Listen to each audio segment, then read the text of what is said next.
Welcome, welcome, welcome, one and all, into the High Noon stream for this day, Tuesday afternoon. I'm Pugs Moran. High Noon comes to you every Monday through Friday here on the Radio Misfits podcast platform stream.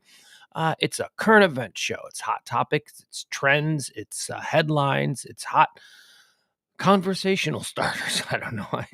It is everything that you need to know about today, presented to you in nice little bite-sized forms. Here's how it works. We start out by telling you everything that you need to know about this particular day. We give you some history. We give you the National Day calendar. We tell you who's celebrating birthdays. We talk about people who've passed on this day. Then we move into the more relevant aspects of this day. We run down the trends. We look at the headlines. It's current events. It's whatever is happening in the world today. I tell you why it's happening. I give you my take on it, and then we move on to the next. As I like to say, the show is utilitarian. It is the spoon. It is the fork. It is the power grid. It is what you need to get through your day. Now, we also do another stream. We do the Pillow Talk stream. That's Pugs and Parker proudly present Pillow Talk. That comes on at 9 p.m., all time central. That's me and James Parker. A bit more conversational. It's a bit less heavy on the topic. It's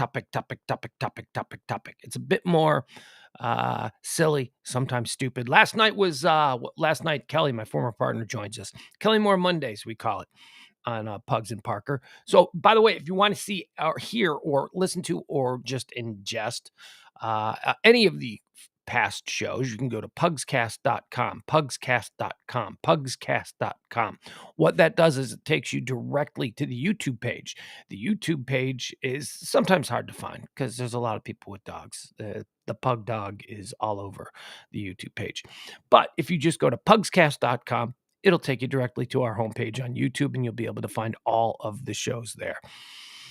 If I seem a little bit subdued today, oh man, it's because I made a mistake last night. You know, I've been telling you folks about how I got something for you. If you have difficulty sleeping, I've started to take the, what do they call it, melatonin gummies. And I took like 4. They're 2.5 milligrams each. So I took 4 yesterday, which would be like 10 milligrams. And that's typically all I need. Recommended dose is 2, not 2 milligrams. Recommended dose is 5 milligrams, which is 2 gummies. But I take 4 because, trust me, I've put my body through some things.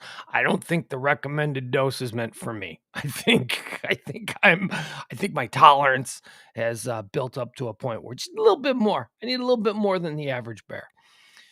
So I took the 4 and I fell right asleep because they're magnificent. They really are great. I used to take the Tylenol PMs, but I just been doing a lot of reading on that, and it's like it's not good for your organs, and you can't take that much acetaminophen and that much diphenhydramine, and so many years in a row I've been taking. So I got off that. So I begrudgingly went to the melatonin gummies, and boy, are they great. They work. So I took my 4 melatonin gummies, chewed them up.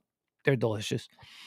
And I went right to sleep, probably about within a half hour. Started to yawn, started to get drowsy, went to sleep. Woke up 2 hours later, and I couldn't fall back asleep. I had to go to the bathroom because I'm drinking a lot of water. It's a whole nother story. So I got up to go to the bathroom, and I come back, and now I'm tossing and turning. I'm like, oh no, did I just whiz out all of the melatonin gummies that I took? I'd convinced myself that. So I took 2 more. And because they put you in such a good sleep, I thought I took 2 more at like 1:30, right? I thought it was like 1:30 in the morning. Turns out it was like 4:30 in the morning. And I could not wake up this morning. I am so chilled. I'm just like, I am bubbling over with melatonin today. So might be a different kind of a show.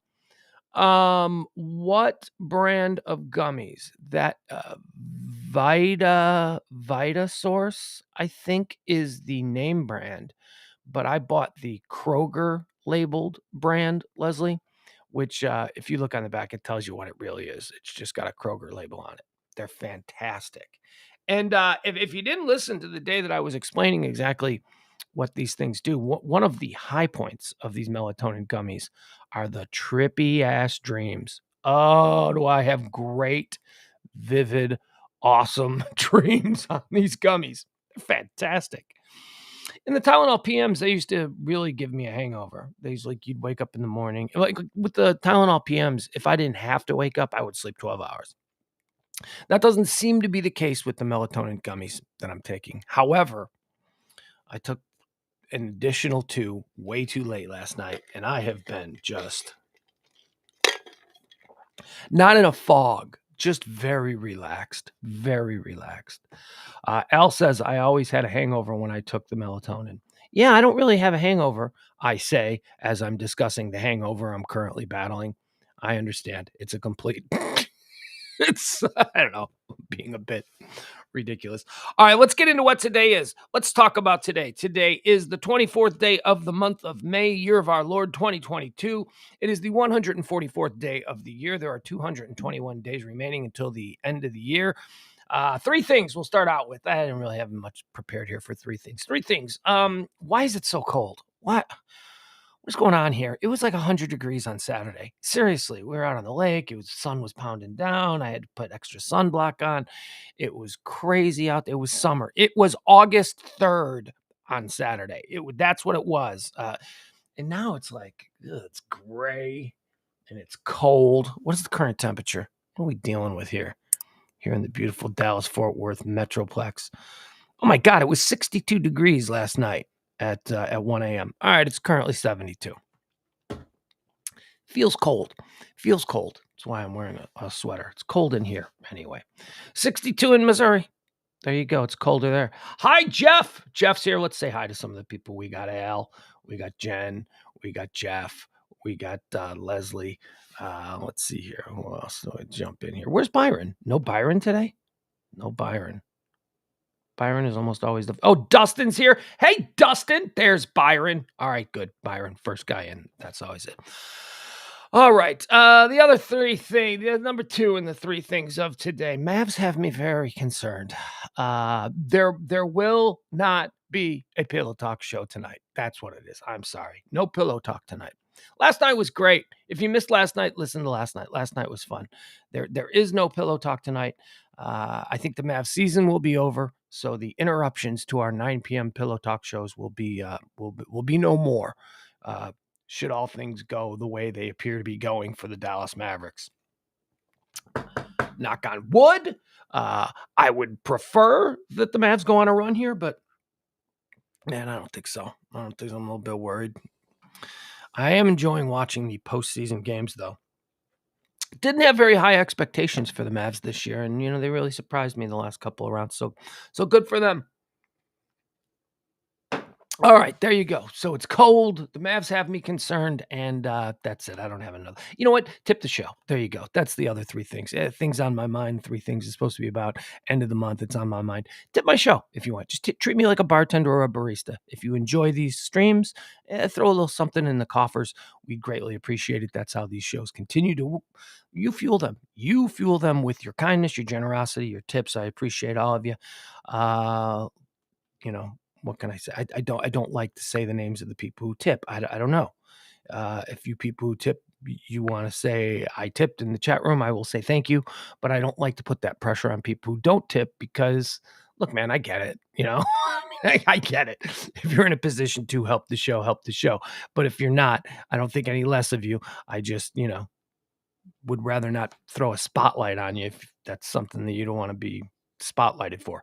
All right, let's talk about what is today. Today is the National Day of Calendar. This is where we look at all the things that we're supposed to be celebrating today. The official day of it is Brothers Day. Don't have a brother, so I'm going to move on. Aviation Maintenance Technician Day. Okay. All right. Let's round of applause for the people who keep the planes in the air. This is a job much like the offensive lineman in the NFL where you should never be thought of until you totally screw up. That is that's it. Dude, except today. Today's Aviation Maintenance Technician Day. It's National Escargot Day. That's the French pronunciation. Escargot. Snails, right? Isn't that snails? I don't think I've ever had escargot. I don't think that it's not to say that, I haven't been in a position where somebody went, "Would you like some massage?" And I've but snails, right? We no, no thanks. I'm gonna take a pass on the snails. That's just, as my partner Kelly used to say, not accepting any new meats. Not accept is that a meat? It's an animal? It's not an animal. It's horrible. It's a snail. I don't yeah, I'm not interested. It's National Scavenger Hunt Day. I hate scavenger hunts. Oh God. I got no thoughts on them. Other than the only thing that I hate more than scavenger hunts is this new thing, the panic room. Not panic room, the mystery room thing. You know these games that grown-ups are playing now, where you go into like some closed out office building in downtown that's been repurposed as like, hey, go on in there and find clues. I hate those. I hate scavenger hunt. I hate any of that stuff. I hate when I look. I do enough thinking on my own. My mind never shuts off. Okay, I'm up. It's always just going. Chuk, chuk, chuk, chuk, chuk. The gears are always grinding. It's why I have to take melatonin at night. I don't like to be forced into it. I don't like to be, okay, now you guys, here are your clues. Find the witch's broom. What? What do you mean witch's broom? Is this a riddle? I can't figure this out. My kid loves them, which is awful because every time we go somewhere and they have one of these, rooms, one of these escape rooms, that's one of these escape room kind of things. He's like all into it. And he's all into it because he's a kid. And well, at least he's different now, but this is like back when he was 8, 9 years old.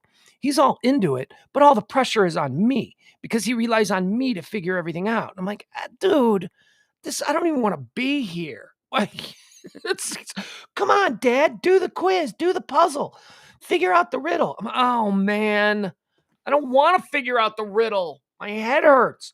It's National Wyoming Day. Happy day, Wyoming. Every state gets a day. It's National Yucatan Shrimp Day. Yucatan shrimp. I like shrimp and I like the Yucatan. I don't know what Yucatan shrimp is. Let's see what Yucatan shrimp is.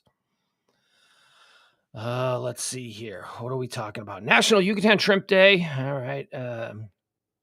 Celebrates a dish exploding with flavors. Plump, peel, and eat shrimp are the centerpiece of the dish. Well, I would hope so.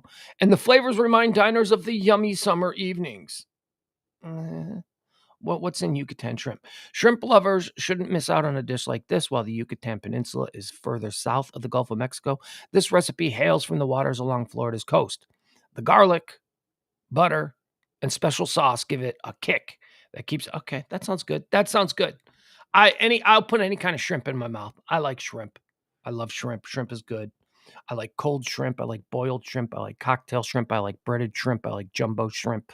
I like shrimp scampi. I like shrimp Dijon. I like all kinds of shrimp. Anything with shrimp in it, I like. I could eat. I am like a walrus when it comes to shrimp. If you like, here's what I hate. You ever go to like a place and they've got like a shrimp cocktail bar, and it's like it looks really pretty and there's all these big, gorgeous looking pink and white shrimp.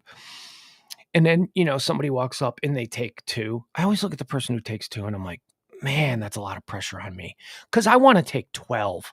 I don't want to take, it's like I want to take them all. I am like a walrus. If I was a billionaire, I would have a refrigerator just filled with buckets of shrimp, and I would just sit there and watch TV and eat shrimp from a bucket like a sea creature. I have no governor when it comes to shrimp. I don't. I love it. My friend just found out at 38 that he is all of a sudden allergic to shellfish, including shrimp. That'd be the worst day of my life, Al. That would not be a day that I would be able to handle because, as I say, I love shrimp. All right, let's talk about things that happened on this day in history. On this day in 1883, the Brooklyn Bridge in New York City is open to traffic after 14 years of construction. Good job. Hundreds of people died during the construction of the Brooklyn Bridge because nobody cared back then. Nobody cared. 1935, on this day, the first night game in Major League Baseball history is played at Cincinnati Crosley Field. The Cincinnati Reds beat the Philadelphia Phillies 2-1 in a barn burner. On this day in 1941, during World War II, in the Battle of the Atlantic, the German battleship, the Bismarck, sinks. Then the sinking of the Bismarck became the pride of the Royal Navy. Okay. Wait, no. Hold on. In 1941, in the Battle of the Atlantic, the German battleship Bismarck sinks. Then Pride of the Navy. Oh no, the Bismarck didn't. Wait a second. Did the Bismarck did shrink though, right? All right. So, okay, I had this wrong. So this isn't the day that the Bismarck sank. This is the day that the Bismarck sank the Pride of the Royal Navy, the HMS Hood. Okay, I don't know. Did the Bismarck sink? We played a beer game. Isn't there a beer game, Sink the Bismarck? Yes, of course there is. Well, why did I ask that? I knew the answer. Of course there is, because we played it for years. What when did the Bismarck sink? I don't care. I don't care. You know what I do care about? Beer games. Do you remember beer games? You remember when binge drinking was okay? It's not anymore. Is Adam Rainey here to tell me about how I shouldn't be talking about beer games? Beer games were like that was like my speed in high school, right? You'd go to a party and people would be walking around talking. I like to hold court. I was the kind of person that would hold court at parties. I would sit down and then I'd have a couple of friends and we'd just all hang out and talk. But if there was a kitchen table, oh my goodness. If there was a kitchen table, I would find myself at that kitchen table and I would just sit there. And you'd start talking to all the other like-minded individuals who like to hold court. And then you'd have a nice little salon. You'd have a nice little salon happening at this party where it would be interesting people sitting around the table talking. Everybody else could be, there was the guy who was always playing with the music. And then there was the dude that was moving from group to group trying to find a girl. And then, there's all kinds of drama. Then there were like nerd cliques where they never left their little group of 3 people. They were at the party. So that was a big accomplishment for them to actually be at the party. But they never left their little group of 3 people. I enjoyed the kitchen table. Why? Because at some point, everybody made their way. I mean, you can't hang out in front of the bathroom because that's pervy. But if you hang out at the kitchen table, at some point, everyone that's at the party is going to come by. Hey, what's happening? It's going to be like something like that. So inevitably what would happen is you'd run out of things to talk about with the people at the kitchen table and you would start playing beer games, whether it was quarters, somebody would produce a deck of cards, somebody would play Sink the Bismarck, we could play beer pong. Beer pong came a little bit later. That was more of a college thing, but you get it. And I always thought, because look, I was very good at quarters. In fact, I dare say that there's nobody listening who is better than me at quarters. I'm sorry. You're just not. You're just not going to be better than me at quarters. There are any number of people. If there's anybody from my high school that is hanging out in the chat room, they will back me up on this. I have never lost to somebody in a game of quarters. I could make a double bounce. I could make a triple bounce. I have made it bounce 5 times and go into the glass. That's bang, bang, bang, bang, bang. Now, for the 5th time, I did have to stand on the counter, and I had a very special way of doing it. That's right. People think, wow, you're like a circus act when you do quarters. I go, yeah, I am. But really, it was a cheat. It was way easier to make it in doing it this way. And that is from the mouth. That's right. I would put the quarter in my mouth, let it fall out. The rotation of it would make it hit a certain way and it would spin directly in the cup. My classic was 2. That's how I would hustle people. We'd start playing quarters, and the very first time around, I would go, okay, and I would start out with the double bounce. I would start out with well, I don't know, I've never really played this game before. Let me try this. What is this? How you do it? Bink, bink, blink, and it would go right in the cup and go, wow, that dude did it from his mouth. That's gross. There's always like, that's gross. And I'm like, oh, shut up. We're drinking. You're chugging from a glass of community beer. And you're going to get grossed out because I'm shooting quarters from my lip, put it on my top lip. Anyway, I always thought, whatever happened to beer games? What? Like Beer Olympics. Couldn't that be a YouTube channel? Couldn't we do a YouTube channel where we hold Beer Olympics? Oh, you get sued.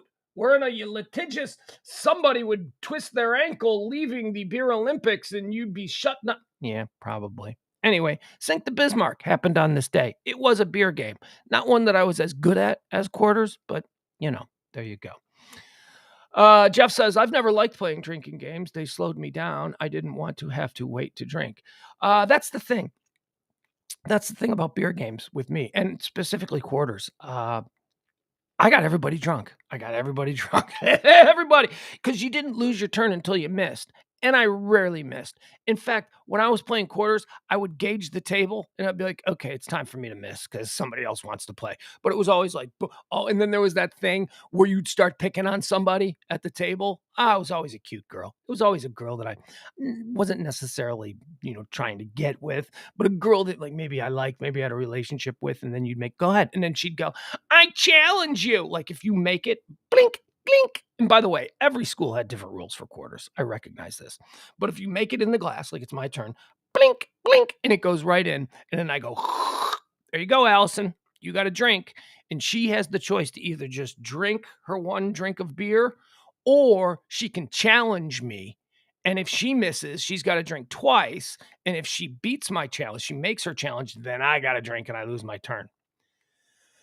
Unless I challenge her back. And then it goes back and forth and back and forth.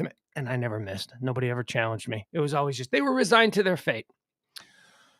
Is that a YouTube channel? Can we do a pro quarters league YouTube channel? I'm wondering if that, because I'm long retired. I can't even imagine. Let me see this. I got a quarter right here. This table isn't really good, but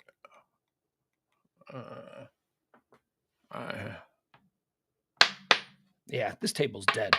You need a good Formica. Well, you get a good Formica table. You get a good like hardwood table. You know, something that's like really got a nice like kind of cover on it. You could really do it. But yeah, that's basically how it was done. Yeah, it's dying. Anyway, Pro Beer Game Channel. I'm thinking of Pro Beer Game Channel on YouTube. Ed, let's get on it. That's our thing. All right, what else happened on this day? In 1994, 4 men were convicted of bombing the World Trade Center in New York. They did that in 1993. Remember, that's when they drove the, I don't know, it's always a Hertz rental van, right? They drove like the rental van in there and they blew it up and people were like, this is the worst thing that could ever possibly happen to this building. Oh. Birthdays. Let's celebrate some birthdays. On this day in 1938. Tommy Chong, man. Tommy Chong. Tommy Chong was born, Canadian-American actor, director, producer, and screenwriter. One half of the Cheech and Chong comedy team, Tommy Chong.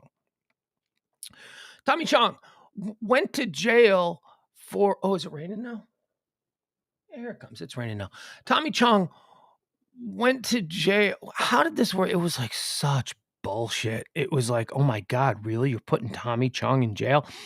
So Tommy Chong knew his lane, and he had a company called, or still does, I guess, Chong Bongs, right? Where Tommy Chong like makes bongs. I mean, he doesn't make them. It's not like he's got a thing in his garage, but he puts his name on them. Some company makes them and he puts his name on them and people buy them because they got a Tommy Chong bong. You know, it's a natural product, promotion, I think, for him. So apparently he had a whole bunch of Tommy Chong bongs in his garage in California where weed was legal, but he got raided by the feds and it's not legal. They went, I don't know, it was ridiculous. He went to jail. It was such bullshit putting Tommy Chong in jail. Oh, God. Anyway, happy birthday, Tommy Chong. You're long since out of jail for that. That was nonsense. But there you go. I think he was being persecuted for past crimes, for when it was not like legitimate past crimes, but because he was such an advocate and proponent and popularizer of weed back in the 70s when, people were like, it'll make you jump off a building and think you can fly. No, it won't. No, it won't. You're not doing weed. If you take a puff of the marijuana and you climb up on top of a building and you think you can fly, you already to some extent thought you might be able to fly. That had nothing to do with the weed. 1943, celebrating a birthday today. Gary Berghoff, MASH, dude, Radar from Radar O'Reilly from MASH. There you go. Happy birthday, Radar O'Reilly. That's hard to say fast. Radar O'Reilly. Seriously, right now, wherever you are, try and say that 3 times fast. Radar O'Reilly. That's a hard one. Radar O'Reilly from MASH, celebrating a birthday today. Patti LaBelle, born on this day in 1944. Whoa! Patti LaBelle, American singer, songwriter, and actress. Born on this day in 1945, fabulous babe. Famous for, well, I guess she became an actress, but she became an actress because people were like, you're pretty famous. You should like maybe do something. She's like, I think maybe I can act because really anybody can do that, right? And they said, yeah, okay, why don't you become an actress now? She's like, okay, I'm gonna become an actress now. But really, Priscilla Presley is only famous because a really famous guy went, you're hot, and married her. She became famous as Elvis's wife. She wasn't like a model. She was like some Air Force officer's daughter. She was 15, right? It was like, okay, we don't need to go back into the history of the whole Elvis and Priscilla thing. But it was pretty weird. It was pretty weird. Very hillbilly. Very, very on par for the way that Elvis kind of saw the world. Born on this day in 1953, one of my absolute favorite actors out there. Not my favorite actor having a birthday today because that's coming. But this dude, Alfred Molina. Alfred Molina celebrating a birthday today. English act. English! I always forget that Alfred Molina is English because he never plays English roles. He always plays American guys. Alfred Molina, born on this day in 1953. Born on this day in 1955, the daughter of one of the greats. Rosanne Cash, American singer, songwriter, and guitarist, daughter of Johnny and June Carter Cash. Rosanne Cash. Born on this day in 1960. English actress Kristen Scott Thomas. Here's the thing about her.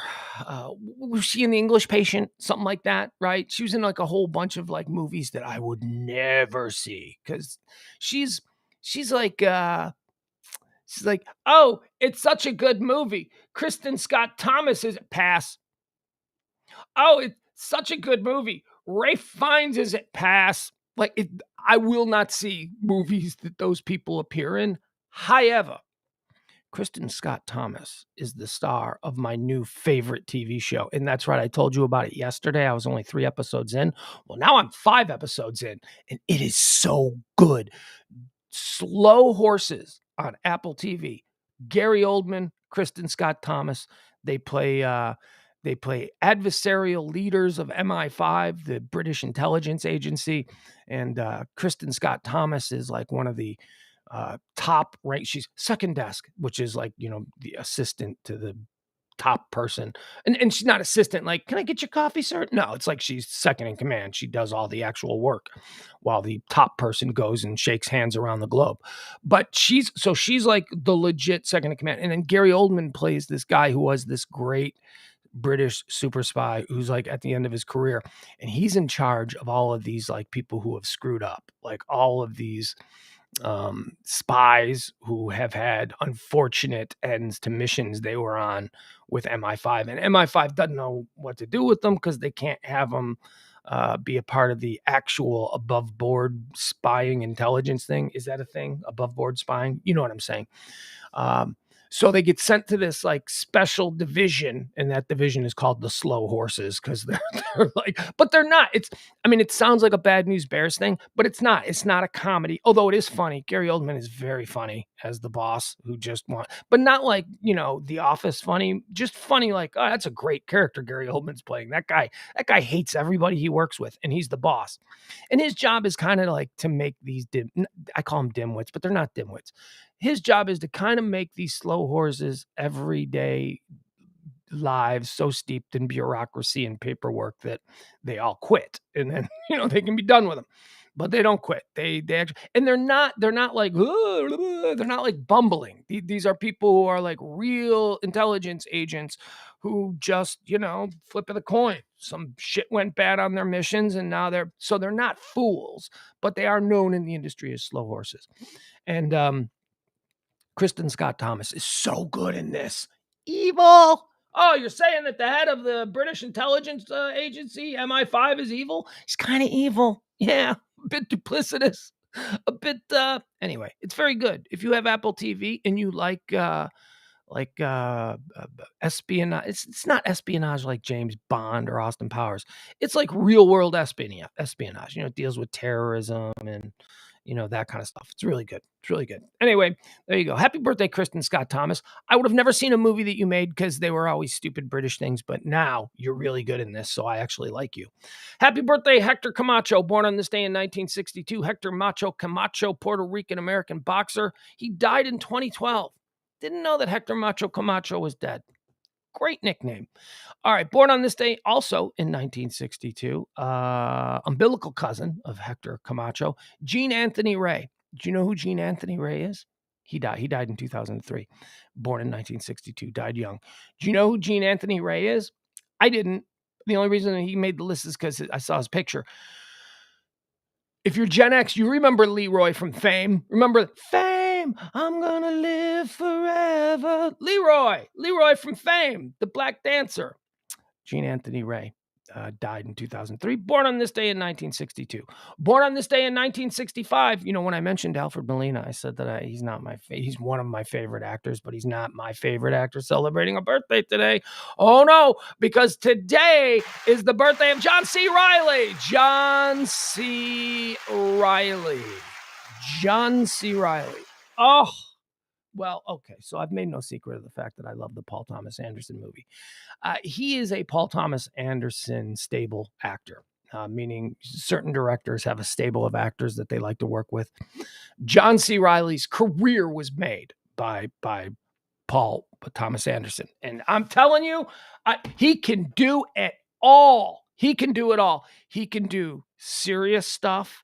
He can do comedy at the highest level. He is one. See, I knew him originally as like a serious, sort of thuggish kind of actor, and then all of a sudden he's appeared in some of the great comedies of the last couple of decades. I love Market Park, South Side, John C. Reilly, South Side of Chicago, Market Park, Brother Rice High School.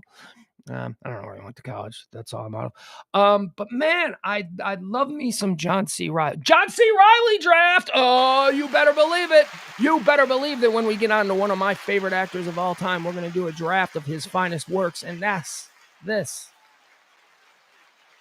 is no exception. All right, in the first round of the John C. Reilly filmography draft, these are films. I should say, he is not currently, but just recently wrapped up the first season of Winning Time, which is the Adam McKay HBO series about the Los Angeles Lakers of the 1980s. So good. It's so fun. If you remember that era, if you were an NBA fan back in the Showtime Lakers era with, Kareem and Magic, Pat Riley was the coach. John C. Reilly plays Jerry Buss, the owner of the Los Angeles Lakers. And I'm telling you, when the awards come out in the next couple of months, I think the Emmy Awards come out for TV. I think they come out in October or whatever. John C. Reilly's going to win it all. He's going to win everything. There ain't nobody turning in a better television performance this year than John C. Reilly as Dr. Jerry Buss, the owner of the Los Angeles Lakers. And did you know, fun fact about this, by the way, we haven't started the draft yet. This is just an aside. Do you know that John C. Reilly, Adam McKay, and Will Ferrell have had a falling out and that they're not going to work together anymore? I mean, these are the guys that made some of the great. John C. Reilly and Will Ferrell were like an amazing comedy team, and they fell out. They broke up. They had Gary Sanchez Productions. They dismantled Gary Sanchez Productions, which was their production company that developed scripts and made a whole bunch of movies that they were so great in together. It's over. They're not doing it anymore. You know why? Because Adam McKay, when he was creating Winning Time, Adam McKay decided that he wanted John C. Reilly to play Jerry Buss, and Will Ferrell wanted to play Jerry Buss. Will Ferrell got so upset when Adam McKay chose to go with John C. Reilly as Jerry Buss that Will Ferrell had nothing to do with Adam McKay anymore. Funny or Die. I mean, these guys have been together for decades. Saturday Night Live, they go all the way back to Saturday Night Live, and now they won't work together anymore. I mean, I don't know, maybe they patched it up, but I'm just going off something that was, out there a couple of months back where Will Ferrell and John C. McGinley, they're not friends anymore. No more shake and bake. Yeah, that's just, that's awful. All right, so movie draft for John C. Reilly. With the first pick in the John C. Reilly movie draft, we here at Pugs and Company present High Noon on the Radio Misfits podcast platform. We'll be selecting Step Brothers. Step Brothers, number 1 overall pick. Step Brothers, one of the best comedy films I have ever seen. Step Brothers is brilliantly funny. Adam McKay, this is back when Adam McKay, when people were still like, oh, all he is a Saturday Night Live writer, and all he does is do silly, stupid stuff. No, Step Brothers is amazing. Step Brothers with the first overall pick. With the second overall pick in the John C. Reilly draft, Pugs and Company's High Noon stream takes. First time I ever saw him and went, oh, who's this guy? This guy's really good. Paul Thomas Anderson's Hard 8. Hard 8. Hard 8. John C. Reilly. With the third overall pick in the John C. Reilly draft, we here at the High Noon stream select another Paul Thomas Anderson movie, Boogie Nights. John C. Reilly, Boogie Nights. Oh, he was funny. He was Dirk Diggler's little right-hand guy, his best. Oh, God, he was funny. So funny, so good in that. With the with the fourth pick in the High Noon John C. Reilly film draft, we select, and this was a scouting one. This is one that the scout said, you're going to want to take him in the draft because somebody else will take this if you don't take it, because this is a really good movie. I'm going to make a statement right now, and you may not like this statement, and I don't care. I love baseball. For Love of the Game is one of the best baseball films ever made. For Love of the Game. That's right, John C. Reilly, For Love of the Game, starring Kevin Costner as a Hall of Fame-bound pitcher on the mound in Yankee Stadium for one last time. His catcher is John C. Reilly. John C. Reilly plays his catcher. It's so well done. I have seen For Love of the Game probably a dozen times. And every time it comes on, I'm like, oh, okay, I know where I'm going to be for the next 45 minutes because I am watching For Love of the Game. If you haven't seen this movie, you got to love baseball. You got to love baseball because it's about a pitcher, Kevin Costner, who's won everything. He's won World Series titles, Rookie of the Year, Cy Youngs, and he's basically pitching the final game of the year. He knows he's retiring. It's the end of his career, and he's up there on the mound, and the entire movie takes place over the course of 9 innings with all of the different people that he faces, and every time another batter comes up, in his mind, he starts thinking about, I remember the first time we met. And then it's flashback. Oh, it's so good. It is just so, it's a bit of a rom-com. Kelly Preston. Oh, the lovely late Kelly Preston. She plays his girlfriend. John C. Reilly, the 4th overall pick For Love of the Game, as the loyal catcher to Kevin Costner. For Love of the Game, the 4th pick. The 5th pick in the John C. Reilly filmography draft, we are going with Shake and Bake, Talladega Nights, Will Ferrell, John C. Reilly, a couple of NASCAR drivers. Hysterical. So once again, here is the John C. Reilly film draft here. First round, Step Brothers. Second round, Hard Eight. Third round, Boogie Nights. Fourth round, For Love of the Game. Fifth round, Talladega Nights. There you go. Oh, but don't kid yourself. We have got some free agent signings who we're going to be inviting to camp. That's right. It's not just 5 movies that you can see to enjoy the many talents of John C. Reilly. How about we're inviting to camp Magnolia? Magnolia's coming to camp. Wreck-It Ralph is coming to camp. Carnage is coming to camp. Walk Hard, the Dewey Cox story, coming to camp. The Aviator is coming to camp. Gangs of New York is coming to camp. And we're also going to invite the aforementioned Winning Time, the HBO series that he's on right now. Winning Time is also coming to camp. There you go, John C. Reilly draft. Happy birthday, John C. Reilly. You're awesome. Let's see here. How about some deaths? Not too many deaths that we need to cover today. We've got Gene Clark of the Byrds. Gene Clark of the Byrds died on this day in 1991. And in 2008, Dick Martin of Rowan and Martin's Laugh-In. He was a comedy producer, comedy writer. He's an actor, director. He did all that stuff. Dick Martin died on this day in 2008. Okay, there you go. Adam says, you left off Stan and Ollie. I didn't. You know what? Maybe I need to revisit that because I watched it and I got about a half hour, like the bedside stuff in the beginning. It was very slow. I thought it was slow. And some came up. I don't know. Somebody knocked at the door and I went, oh, hey, and I stopped watching it. Maybe I should go back and rewatch that. That's okay. I'm going to take your advice on that, Adam. I'm going to go back there and I'm going to watch it. I enjoyed Walk Hard much more than Step Brothers. Okay, that's fine. Walk Hard is very funny. It's a different kind of comedy, though. Like, Walk Hard is very over the top. Walk Hard is almost Zucker Brothers. It's almost Fairley Brothers. It's almost like so in-your-face comedy. I mean, it's very funny, but it's over the top. Whereas Step Brothers has elements of being over the top, but it's also a really good story and a really good buddy picture. I don't know. I get more warm and fuzzy with Step Brothers. That's why I put Step Brothers ahead of Walk Hard. What else here? Ralph Breaks the Internet may be my second favorite. Yeah, well, I like the Wreck-It Ralph character. He's awesome as that character. Let me see what else. Who else? Do we have any other Anybody else singing the praises of the great John C. Reilly?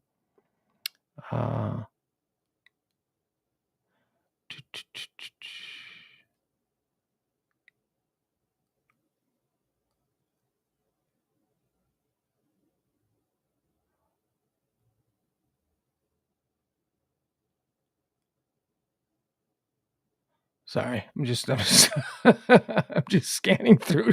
I got lost in the chats. Adam says Boogie Nights has got to be number one. Boogie Nights was not number one, but yeah, Boogie Nights. We could make that argument. We could have that argument. I'd be willing to sit and discuss that, and then maybe we'd recycle. But I made this draft up on the fly, and I just went with the ones that really stood out. I didn't see Cyrus. Adam says Cyrus was cringeworthy, but good.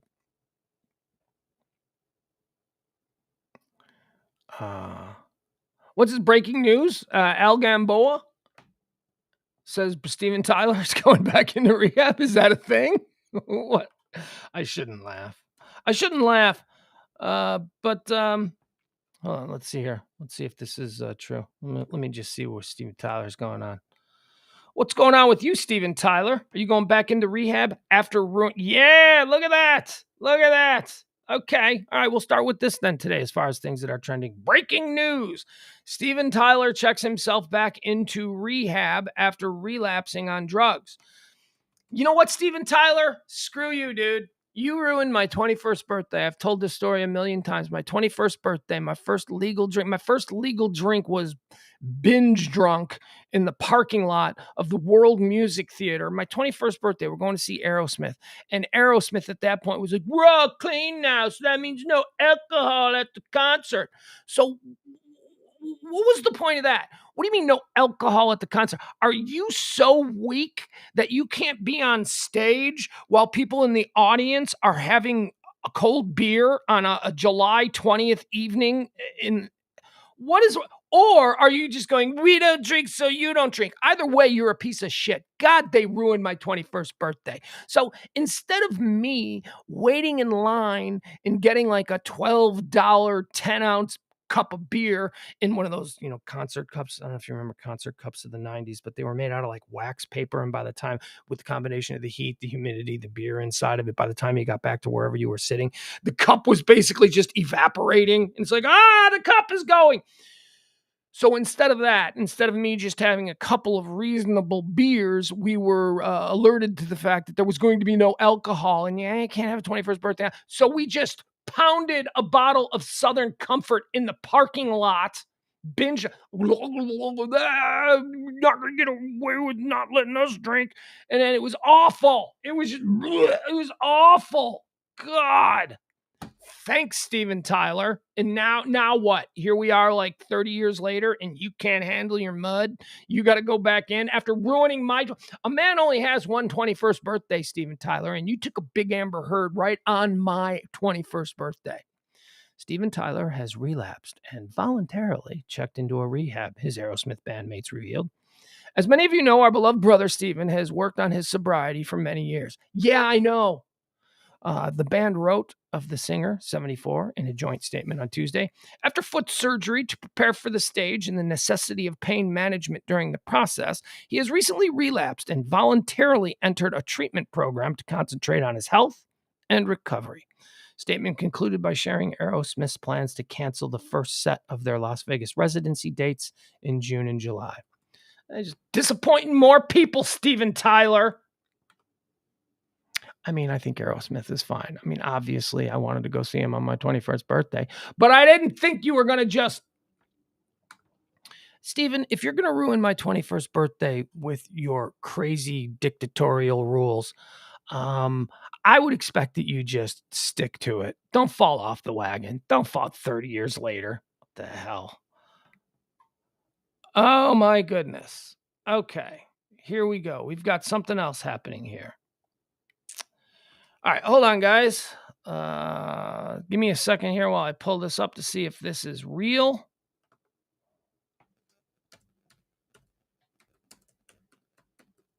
Yikes. All right.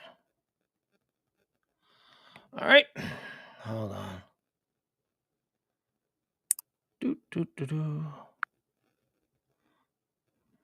Just give me a second. Just bear with me. I think we've got something. Happening. I mean, I hope not, but.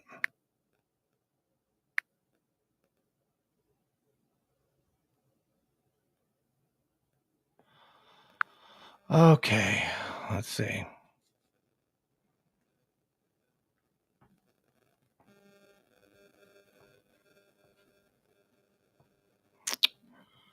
Oh boy.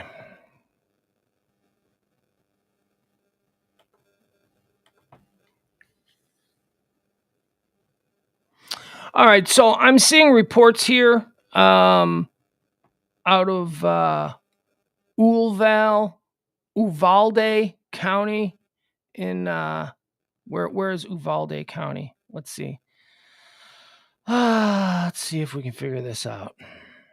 I just got an alert on my thing. Let's see. There is a report of an active shooting incident occurring right now in Uvalde, Texas, at a school. Let me pull this up. I don't know. Do you guys know where Uvalde, Texas is? I'm not sure. Let's see. Okay. All right, let's get rid of that. I've got the Uvalde County Law Enforcement scanner up, but there is not much. There's not much being reported right now, as you can hear. Nobody is saying anything. All right, so yeah, Uvalde, is that it? Uvalde. Oh, is that Uvalde? You down there? It's not spelt that way. Good Lord. All right, yeah, where is it? Uvalde. It looks like it's down near Houston. Is that it? Let's see. No, just outside San Antonio. It is looks to be northwest of Corpus Christi. Let's see if we can find the school. All right, I'm just now getting all these alerts on this thing happening. So give me a minute here while I try and figure out. Hopefully this turns out to be nothing, but active shooter at Robb Elementary School in Uvalde. How am I saying it? Uvalde. Active shooter at Robb Elementary School in Uvalde. I'm calling it Uvalde. Whatever. Just treat me like I'm a news person from Florida. I don't know this town.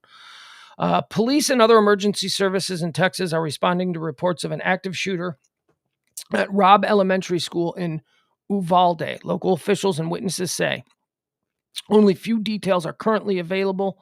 The incident began just after noon on Tuesday when officers were called for a shooting at or near Robb Elementary, a small city about 77 miles west of San Antonio. There is an active shooter alert, it says here.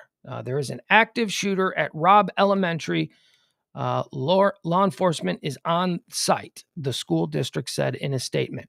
Your cooperation is needed at this time by not visiting the campus. As soon as more information is gathered, it will be shared. The rest of the district is under secured status. Details about what happened were not immediately clear, but Mayor Don McLaughlin told Fox News that at least one person was shot, after which the shooter ran into the school. The situation is ongoing with the shooter barricaded inside. Several people in the area reported hearing gunfire, but it is unclear whether any shots were fired inside the school itself. A large number of emergency services have been called to the scene while officers work to secure it. Okay, so this is all just popping in the last 5 minutes as far as my alerts go. Let me see.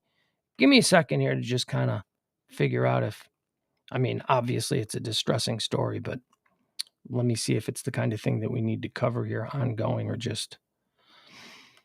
Okay. Bum, bum, bum, bum, bum, bum, bum. It's again, how do you say it?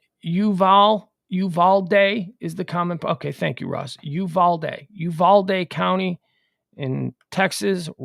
There it is. Okay, so it is now climbing up. It is the most listened to scanner in America at the moment. That's usually an indication that it's something real. Although the scanner is quiet. Yeah, I've got 2 scanners up right now. I got 2 different police scanners up right now. Both of them are quiet. No, I don't know if they've gone off or whatever. But all right. So you know what? We're just going to leave that up. I'm going to do a quick little run through, see what's happening here. Hashtag Uvalde.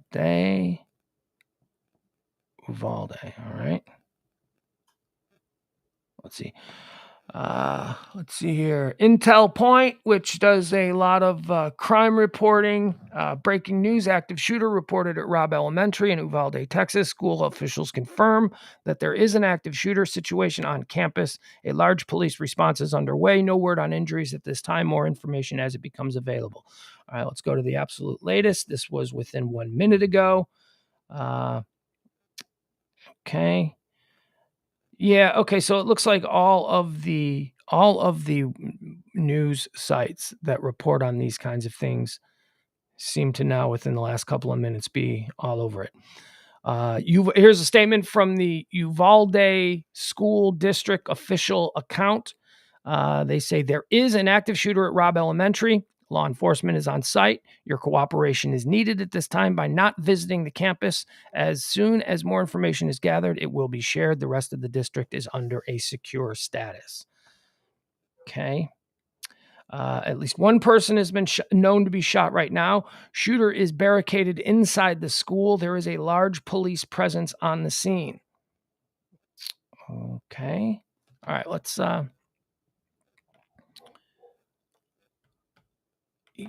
I can't believe that we don't have any scanner traffic on this.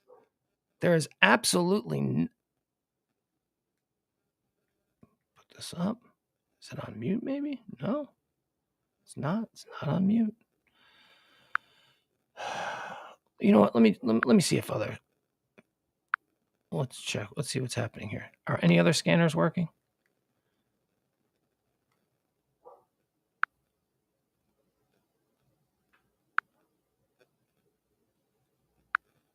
Okay.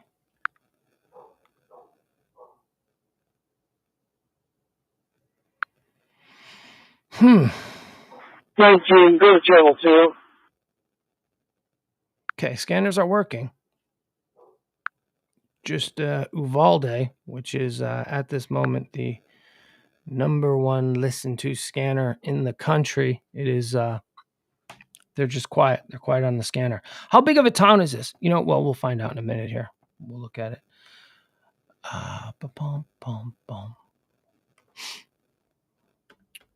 Let's try it one more time. I'm just going to leave this scanner up. Again, just trying to get my hands around a story that is breaking right now about an active shooter situation at Robb Elementary School in Uvalde, Texas, which is, I don't know, like an hour outside of San Antonio. Yep, still #1. Uvalde is still #1 at the moment. There we go. All right, we'll just leave it here. We will see if we hear anything. I don't know that we are. Let me do one more click here. Okay. Yeah, it's just nothing but breaking news alerts right now as far as the most recent thing, and it's all telling us the same thing. All right, so then let's do this, shall we?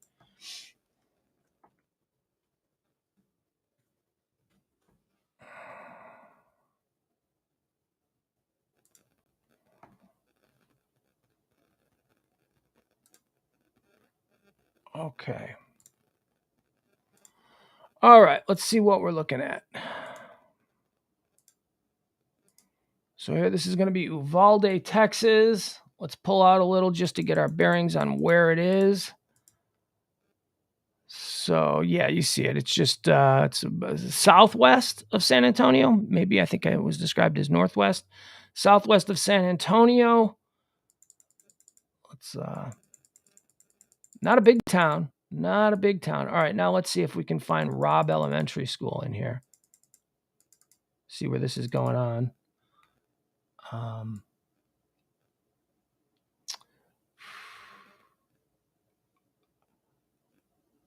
Well, we got a funeral home. We've got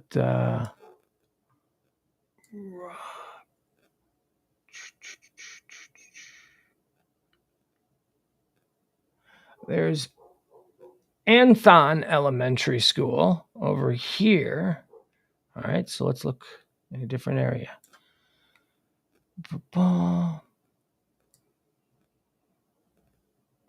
There's Uvalde High School. There's Dalton Elementary School. There's Morales Junior High School. There's Flores Middle School.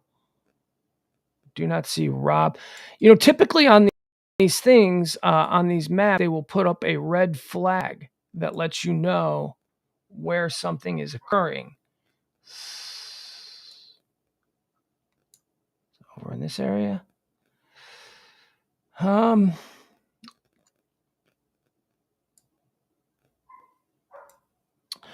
I suppose I can just look up Robb Elementary School.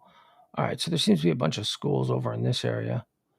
Flores Middle School, Dalton Elementary School, Uvalde High School, Morales Junior High School. Okay, now this looks to be in town.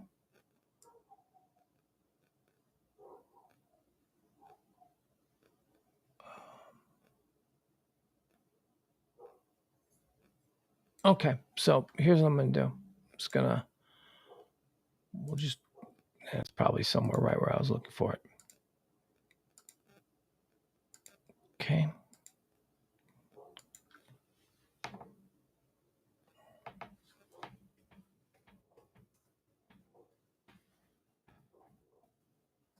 Okay.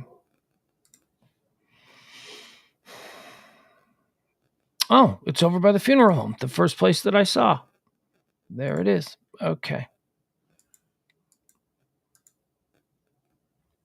All right. So this is going to be what we're looking at here.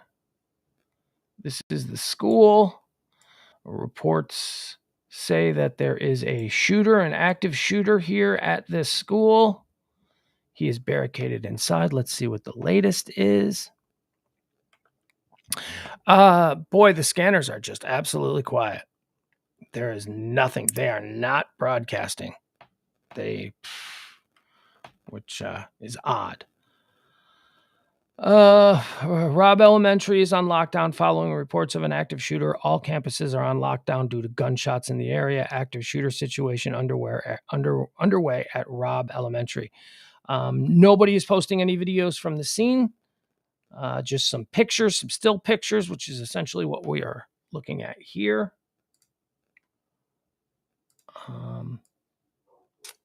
Let's take a ride. What kind of a neighborhood is this? A nice little Texas small town neighborhood. Kind of place where Tim Riggins might grow up.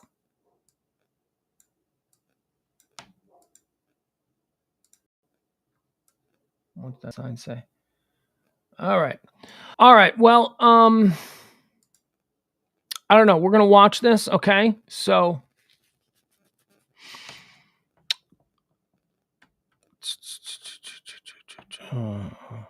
Rob says active is a trendy press word. Yeah. Well, you got a better one? How would you describe a situation that's unfolding? Yeah, I don't know. If the shooting is still in progress and, there's a guy inside, according to early reports, and again, all of these reports, early reports, things change, man. Whatever you're hearing in the very first few minutes of any kind of a story that breaks or unfolds in this way, rest assured that nothing you heard in the first couple of minutes is going to be true. Right. So what have we heard? We heard that someone was shot outside and the person ran into the school and the person is now barricaded inside the school, Robb Elementary School in Uvalde, Texas. That's what we've heard. I would not be surprised if 6 hours from now, none of that is true. None of this may not even be a thing. fingers crossed. I mean, let's hope, right? Because with oh my God, could you imagine that? Last week of school. It's got to be the last week of school down there. It's the last week of school everywhere else, right? Here in Texas. Last week of school. You think you get through it. And then you get, as a parent, then you get this freaking call going on. Last week of school, really? Not even Monday. Unbelievable. All right. I'll tell you what, you people in the chat room, if there's any way you guys can follow this better than I can, just give me updates and I'll be checking. I've got my alarms on. I've got the scanner up for Uvalde County law enforcement. There is nothing being broadcast. There is no information being put out there. So if you guys see something, let me know. But as of right now, okay, well, there's some stuff.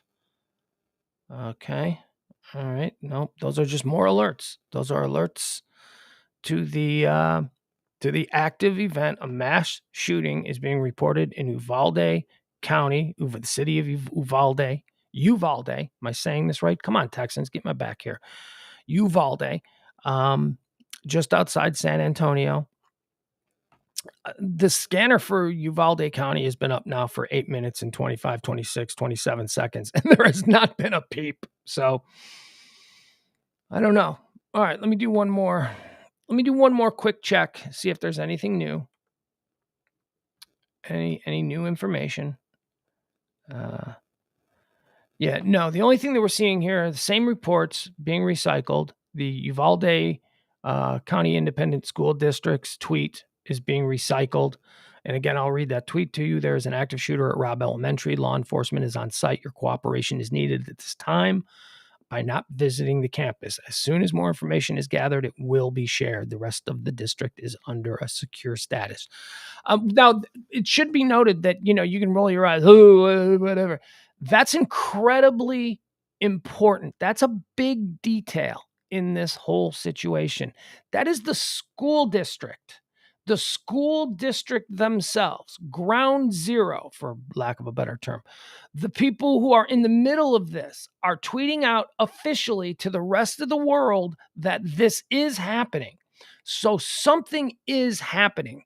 Now, is it as horrible as I think many of us fear that it could be, just based on recent, not just recent, but the last couple of decades of these kinds of things?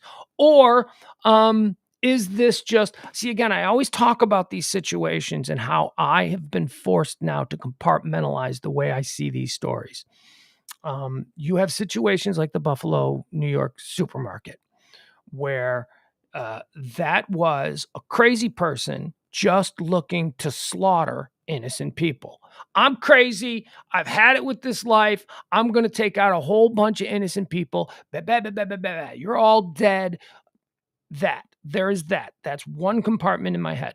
And then there's the other compartment when I talk about how I'm obsessed with all the crime in my city of Chicago, where I was born and raised. That's a whole different compartment. That's criminal on criminal. That's gang members starting to shoot into a crowd of other gang members. Now, of course, there are innocent people that are hanging out with gang members, but don't hang out with gang members. That's a different kind. That's crime on crime. That shit is always going to happen. And we can understand that. We can rationalize that with our little bird brains. We can say, oh, well, criminal's going to criminal. That's just kind of it. The compartment that is most concerning, the ones that seem to happen at schools, the ones that happen at shopping malls, the ones that happen, movie theaters during dark night premieres, those kinds of things are the ones that really freak me out. And we do not know right now whether this Uvalde situation is the one that you need to freak out about, because we all have kids. Well, we don't all, but those of us who do have kids who are in public schools or in schools, for any type of school for that matter, we all worry about these kinds of things because they're so random and there is no cause to it. So we don't know yet if that's what this is, or if this is just somewhere near a school, a criminal got into a beef with another criminal and a gun was fired. You know what I mean? It could be that. And I'm sitting here with my fingers crossed, hoping that it is that, because that I can understand. That's just dirtbags being dirtbags. But what we worry about here, what we worry about is that it is some, trench coat freak, right? Some like, oh, I'm tired of this. I'm going to kill everybody in the school. So we will see. There are very few details. In the opening minutes of this started popping off about 10, 15 minutes ago. There were a lot of alerts going around. Every breaking news site was pushing it. And now there does not seem to be anything new. 7 seconds ago, a simple tweet, Uvalde active shooter. That's it. I don't. You know what? That is a hashtag that I haven't checked yet. I've only checked the Uvalde site. There is a hashtag active shooter website, not website, but hashtag that has these things, and sometimes they have more information. The Daily Mail, the UK, over in England, they're reporting shooter on the loose at Texas elementary school. This is a full report, so let's see what the Daily Mail has to say on this. Breaking news, at least one person shot at Texas elementary school and gunman barricades himself inside, plunging school district into lockdown. An active shooter is on the loose. Again, this is the Daily Mail. They're not exactly the most, they're like a tabloid. They choose their words in order to get a reaction from their readers. So, with a grain of salt. The gunman was on the run at the site in Uvalde, as the campus was plunged into lockdown. The school district said there's an active shooter at Robb Elementary, blah, blah, blah. That's all there is. There is no more information. That's it. That is the first mainstream, I suppose, publication that has put anything out about this. Everything else is just crime watcher sites and other people like myself who listen to scanners and have alerts built into their scanners. Yeah, nothing new. Okay, so I'm going to keep it on. I'm going to keep the scanner on, and I'm going to keep updating on this thread. We'll see if there is any news. As of right now, there seems to be a complete lockdown as far as, anything. The scanners, this is very rare. This is why this is interesting to me. That there is no traffic on the scanner is very rare. Events like this has climbed up. It is the most listened to scanner channel in America right now. Little tiny Uvalde, Texas, law enforcement, police, Uvalde police.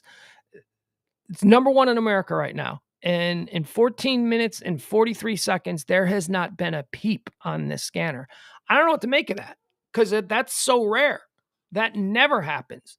Typically, you go to the scanner first to be able to get some kind of bearing on how serious the situation is. You can tell from the way the policemen are talking to themselves over the radio how serious. We have no way of knowing.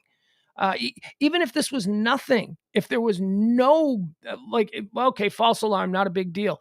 There would be policemen on the radio saying as much. Okay, we've got it under control, stand down. You would hear that. That we're not hearing anything, that they have gone to complete silence on the radio. I don't know what to make of that. I don't know, look, we've seen some really bad stuff. So my mind goes, oh, that might be a really bad sign. And I'm starting, and I'm working all this out on the fly here. You're seeing the gears in my mind work, right? I'm just sort of putting words to them so you can hear what my brain is thinking. But my brain is thinking right now, it's not good that it's total silence. It suggests to me that there is something that they don't want to put out there.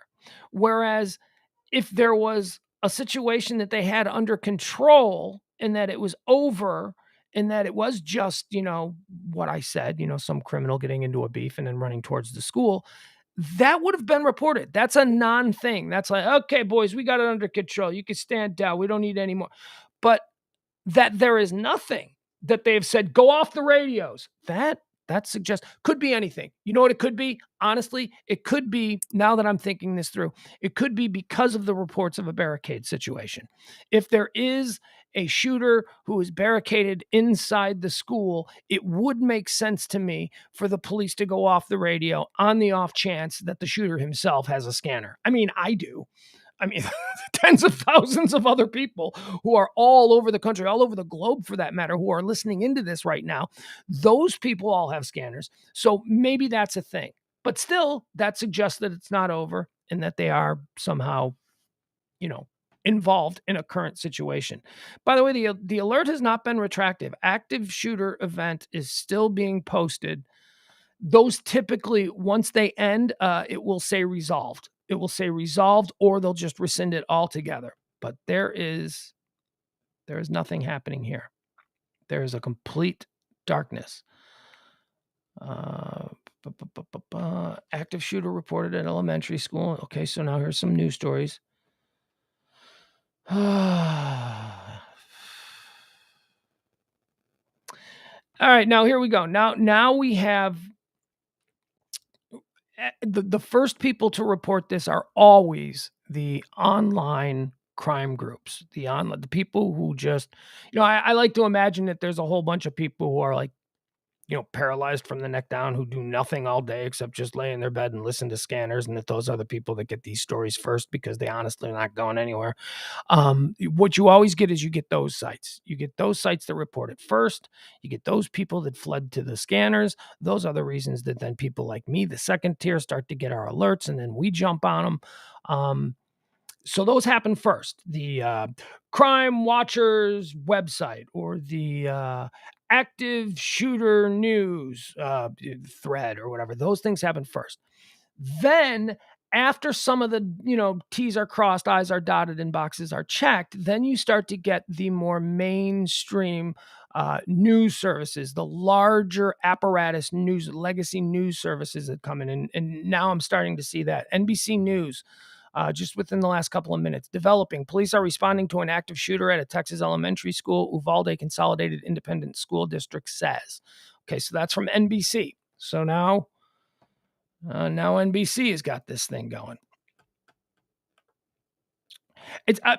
I'm dragging my feet. I know, it seems like I'm dragging my feet here. It's because I don't want to get into all of the other trending topics and then jump back because something is happening. So I'll tell you what, I'm an MSNBC, Fox, and CNN, still no live reports. That's not surprising to me, Jeff. The cable news is always on these stories 45 minutes to an hour late. I play this little game where the minute I start following, a great example was the Buffalo shooting. The Buffalo shooting had been burning up the scanners and the threads, and people were talking about it, and we were seeing videos, and we were listening to police radio. That went on for a good hour before the first, and CNN was the first news. Well, we're getting reports up. What do you mean you're getting reports? Are you on Twitter like the rest of us? Because we've been getting these reports for an hour. Cable news sucks at breaking stories. The only place to get true breaking news is on Twitter. I'm a news junkie, and that's one of the reasons why I'm on Twitter more than any of the other platforms. Twitter is fantastic for breaking news. You could set up alerts. My scanner has alerts. Google has active shooter alerts, that let me know any kind of, big news story. So yeah, it doesn't surprise me at all that MSNBC, Fox, and CNN still has no live reports. They don't confirm anything anymore. They don't break anything in this regard anymore. They can't. They're too slow moving. They're a battleship. We've got this guest who is going to tell us why Nancy Pelosi is evil for the next 10 minutes. So we really can't bump them to break in with a news story about kids being killed in Texas. They're a slow moving battleship. They cannot change direction fast enough. You know who can? The little jet skis that are all over Twitter. The little jet skis can turn on a dime and go, all right, Steven Tyler's back in rehab. Turn, school shooting. Let's all focus on that now. Big, giant news monoliths can't do it. They can't. That's why they're dead. That's why we don't get our news there.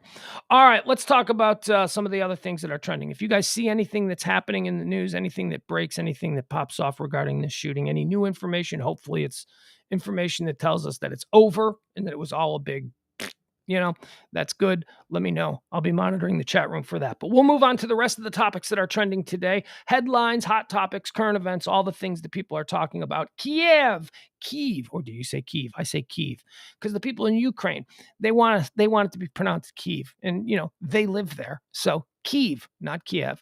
Kiev is trending. The Wall Street Journal is reporting that U.S. officials, are mulling plans to send special forces to Kyiv to guard the United States embassy there. The embassy was reopened last week after being shut down in the opening months of the war. The effort is a delicate one, as it requires balancing the safety of American diplomats while avoiding what Russia could see as an escalation of tensions.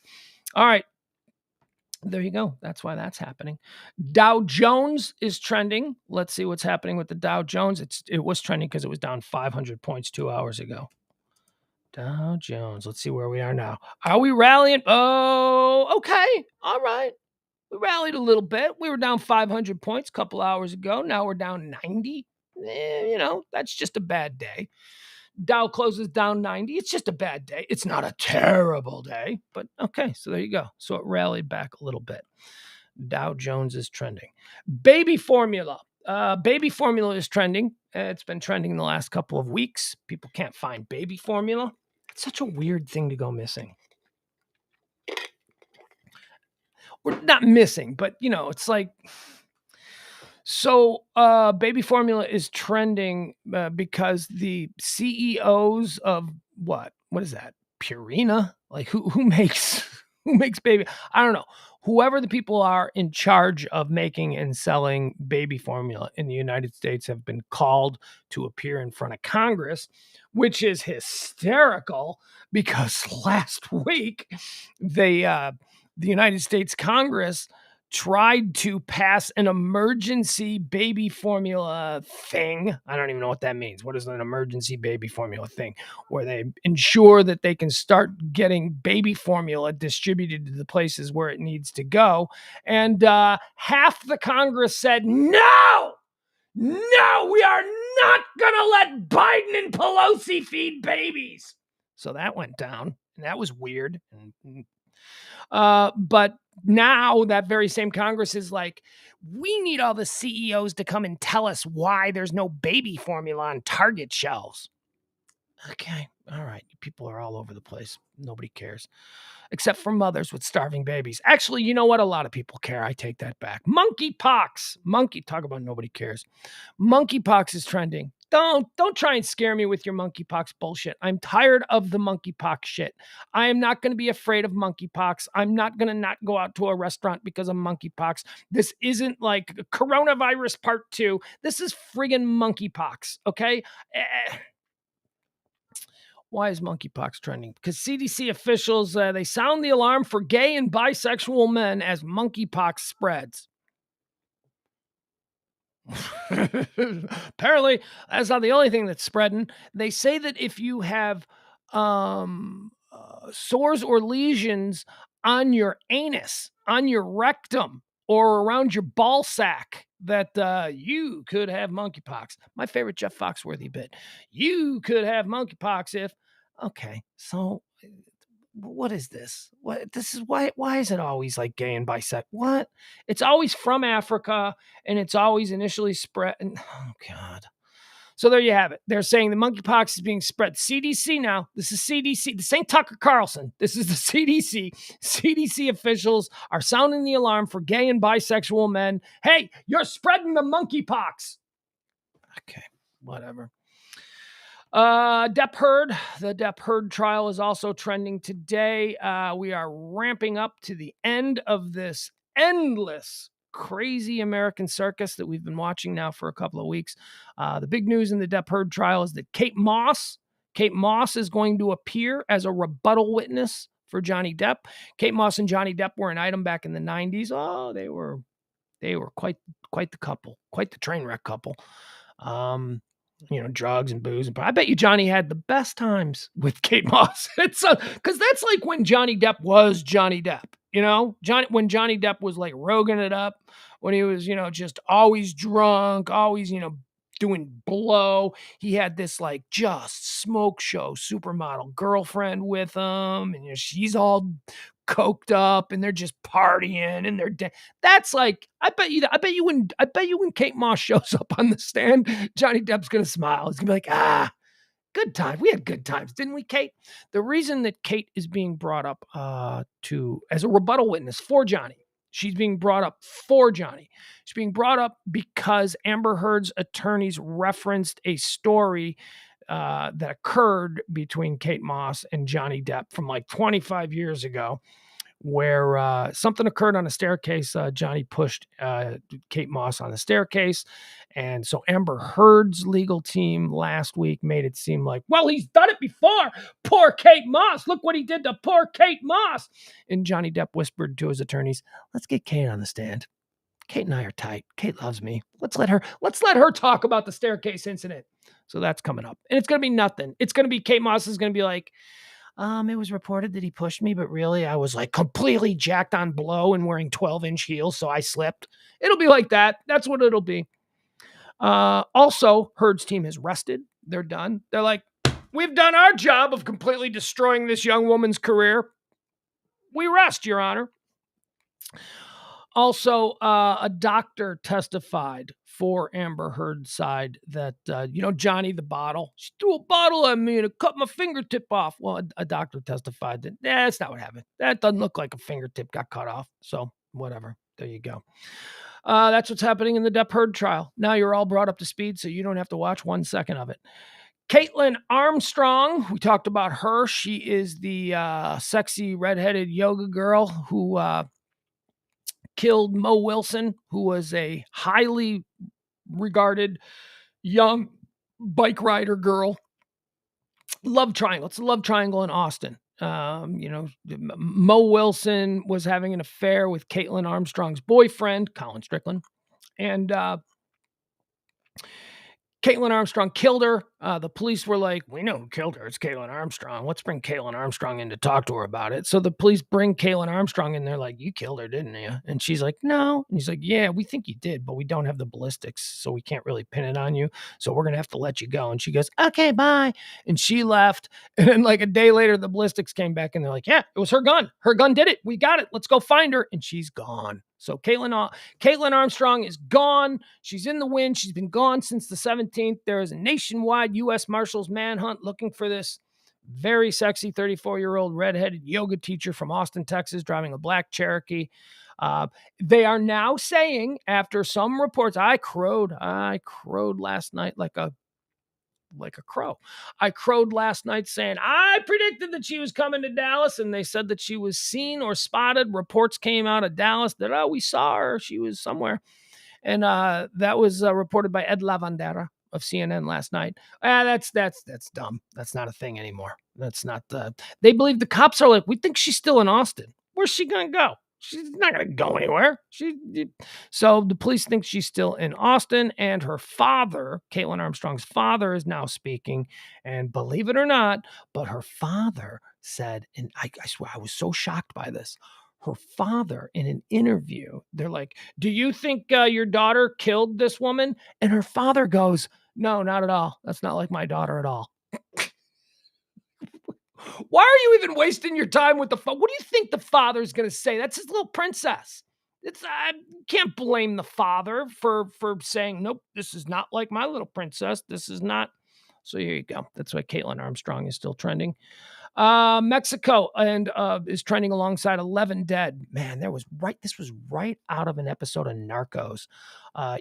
Last night, two vans pull up in front of this hotel in a, city outside of Mexico City. It's not Mexico City proper, but it seems to be a suburb.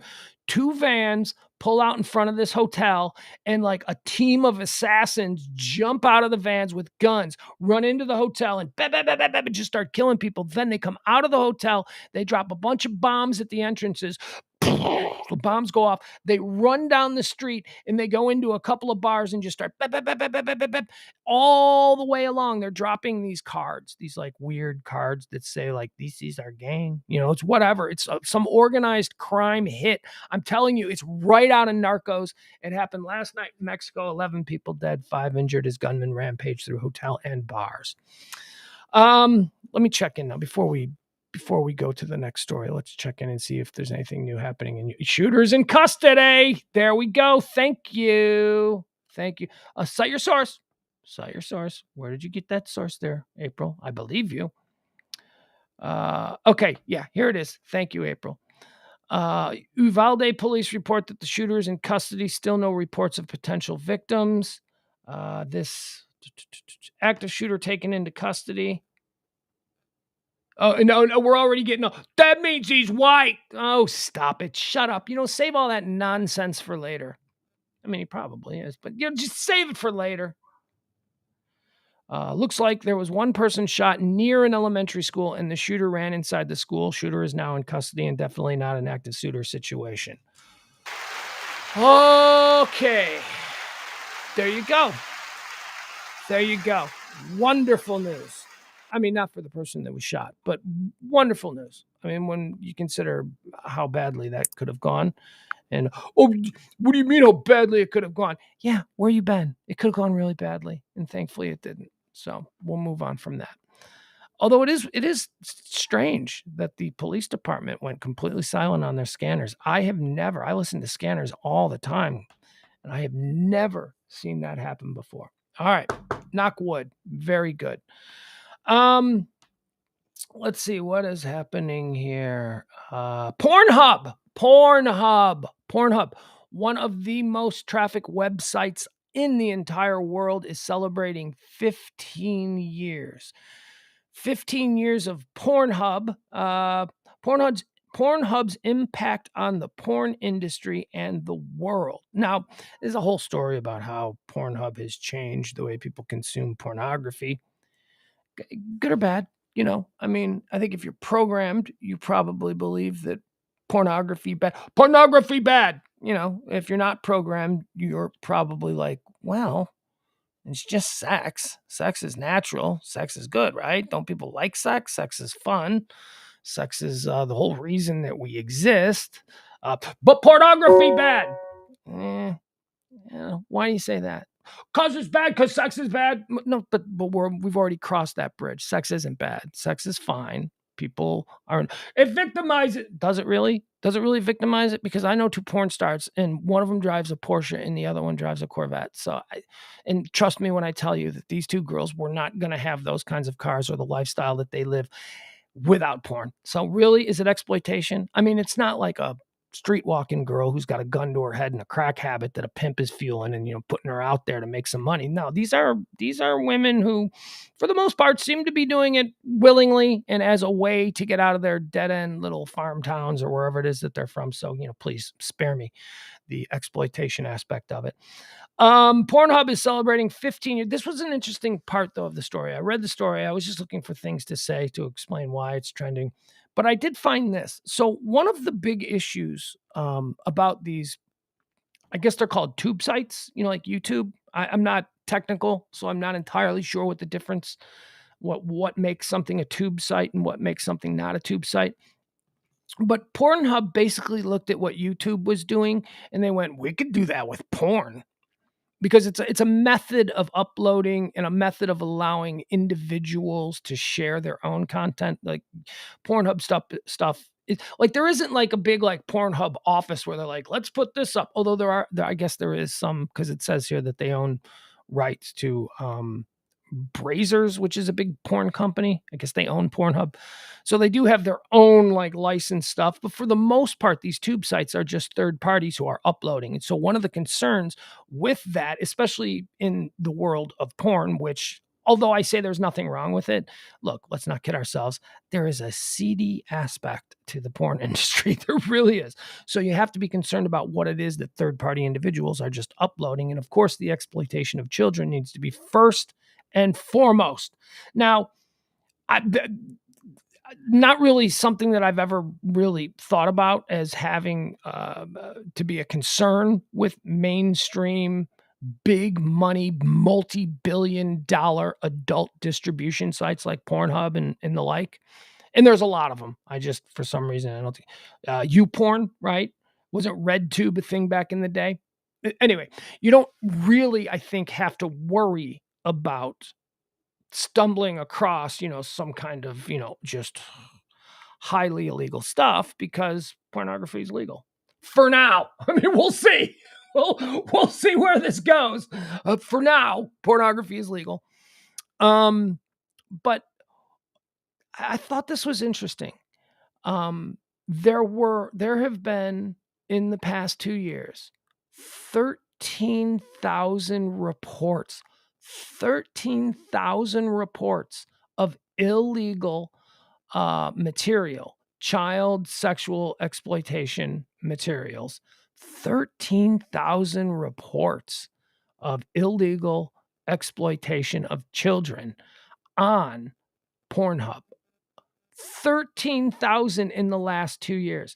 That 13,000 instances over the last 2 years of them finding content and taking it down, of children being exploited in some way, shape, or form on Pornhub. 13,000 on Pornhub. Just to put that into context, 20 million on Facebook. The same 2-year period, there have been 20 million instances of reported child exploitation material taken down on Facebook. 2 years, 20 million on Facebook. Same 2-year period, 13,000 on Pornhub. So they do a good job, is my point. They do a good job with third-party creepers doing like really bad stuff. Facebook, not so much. Facebook is just like, whatever, we can get away with it. Juneteenth is trending. Juneteenth. Why is Juneteenth trending? It's trending alongside Walmart because Walmart, this is crazy. Walmart was marketing a special Juneteenth ice cream. The taste of slavery. It's like Juneteenth ice cream. Walmart created a brand of ice cream to celebrate Juneteenth. And they've been forced to take it down because everybody's like, really, Walmart? Really? You're gonna try and turn a dime on slavery? You're gonna try and turn a dime on the exploitation of something that is supposed to be a little. So I mean, it'd be like if Walmart put out this. Okay, so what would an example be? Rocky Road with Colorado burst. It's the taste of Columbine in ice cream. Like, you don't buy it now, 2 for 1. Hey, remember 9/11? It's our commemorative 9/11 ice cream with tiny little graham cracker airplanes. Look, it's the taste of international terrorism. It's like, you can't exploit that kind of shit. You shouldn't be exploiting that kind of shit. And Walmart, you got no sense. There was nobody in the boardroom who, when this idea was pitched, went, yeah, we probably shouldn't be trying to turn $1 off of the emancipation of Black people in this country. It was bad. It's not tragic. It's not terrible, but it's just bad taste, bad form, just everything about it is, would your brain not work good? Did you not just run this through? When you ran this through, you didn't go, maybe we shouldn't be actively marketing for our own benefit an ice cream that is going to pander to, come on, just stop it. So that's why Juneteenth and Walmart is trending, because that's hysterical. Also, here's a company taking a stand. State Farm is trending. State Farm is trending for an interesting reason. This is interesting. I don't know if this is just a reflection of our times, but we live in an era where, at least for the last decade, it has seemed like the most feckless, cowardly entities in all of American society have been our big corporations. Our big corporations have been so fearful. Look at Johnny Depp. Johnny Depp was accused of something with no proof, just some crazy lady accusing him of something, and Walt Disney went, can't be in the Pirates of the Caribbean anymore. So, like the overreaction, oh my God, we're a company, we must side with this side before anything. Well, State Farm is trending for a very interesting reason. State Farm, the insurance company State Farm, tells the Washington Examiner, the insurance company, State Farm, tells the Washington Examiner it will no longer support a program by GenderCool, an organization that promotes education around LGBTQ issues, as we learned yesterday, LGBTQ plus issues. GenderCool allowed for the distribution of books in schools about gender equality, and State Farm Insurance is saying, yeah, you know what? They're putting books to and this is all about elementary school students. Um, they're putting books to elementary school students about, transsexualism and pansexualism and all this kind of stuff. And we've been giving them money to support this program. And here we are, State Farm, and we're going to be like, yeah, no, we're not going to do that anymore. We're not going to support that anymore. State Farm said, we will no longer support this program, Victor Terry, State Farm's chief diversity officer, said, adding that conversations about gender and identity should happen at home with parents. Now, I say this is very interesting because it's one thing to not get involved. It's one thing for a corporation to be like, yeah, I don't want anything to do with that. It's another thing for a corporation to go, okay, we are getting involved and we are now taking a stand. We are saying that, yeah, we don't think that kids in elementary school should be given these pamphlets about how, you're saying, and I have to tell you, I tend to agree with it. Now, I'm not a State Farm guy. I don't think that you need to be talking to kids under the age of puberty. I don't think you need to be talking to 7, 6, 5-year-old kids in public schools about sexual identity issues. I don't want the word sex even uttered. I don't even want it thought around kids who are 7, 8, 6, 5 years old in school. Now, I'm all for a very thoughtful and look, sex education is important. You know why sex education in school is important?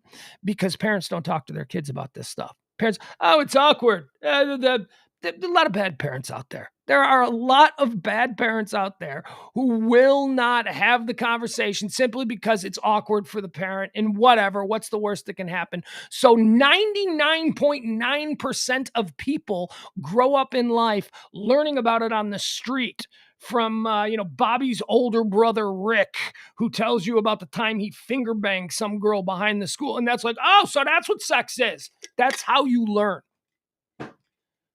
So I am all for some sort of organized sexual education being taught to kids who are of puberty age, 12, 13, 7th grade, 8th grade, freshman year, sophomore year, throughout high school, whatever. Those are important.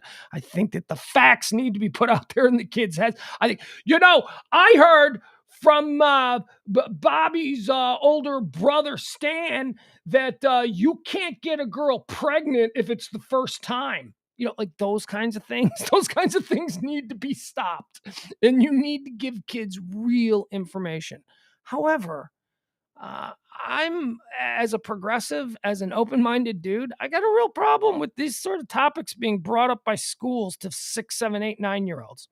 And State Farm does too. Now, why is this probably not an issue for State Farm? Because it's insurance. They're in the insurance game.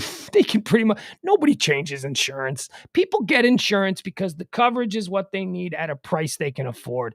Nobody, actually, I shouldn't say nobody. Very few people are going to read about State Farm taking back their funding of this Gender Cool program.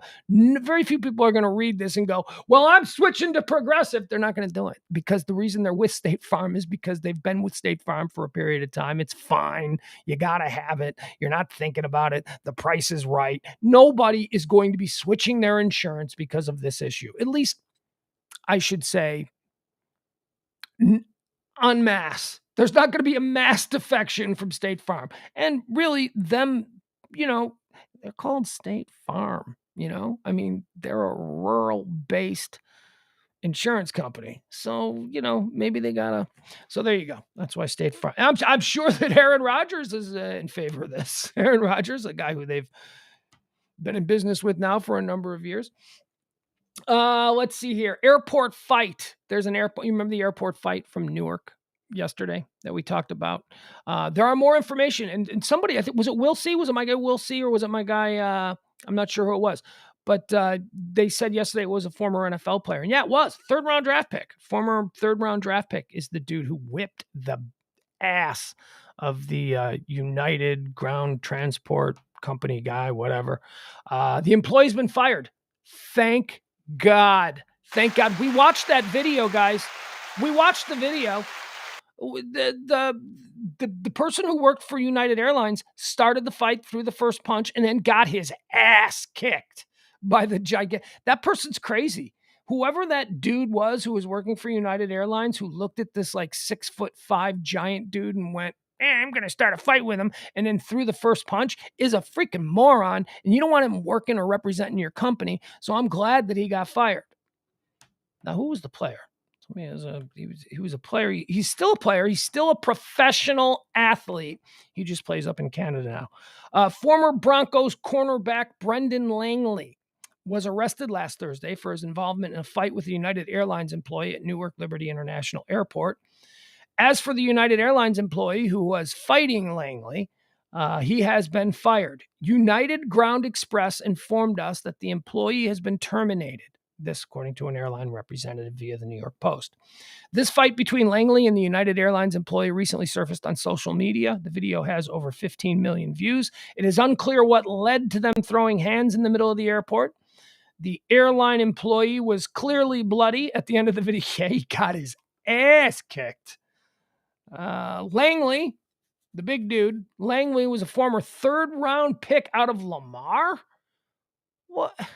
In 2017, what is Lamar? Who's Oh, God, the Broncos. Jesus. This is this John Elway thing. Did John Elway get drunk and go, I'm going to waste a third-round pick on a guy who goes to a pretend college? With Lamar, what is Lamar? I've never heard of Lamar, and certainly I wouldn't think anybody who goes to Lamar should be a third-round pick.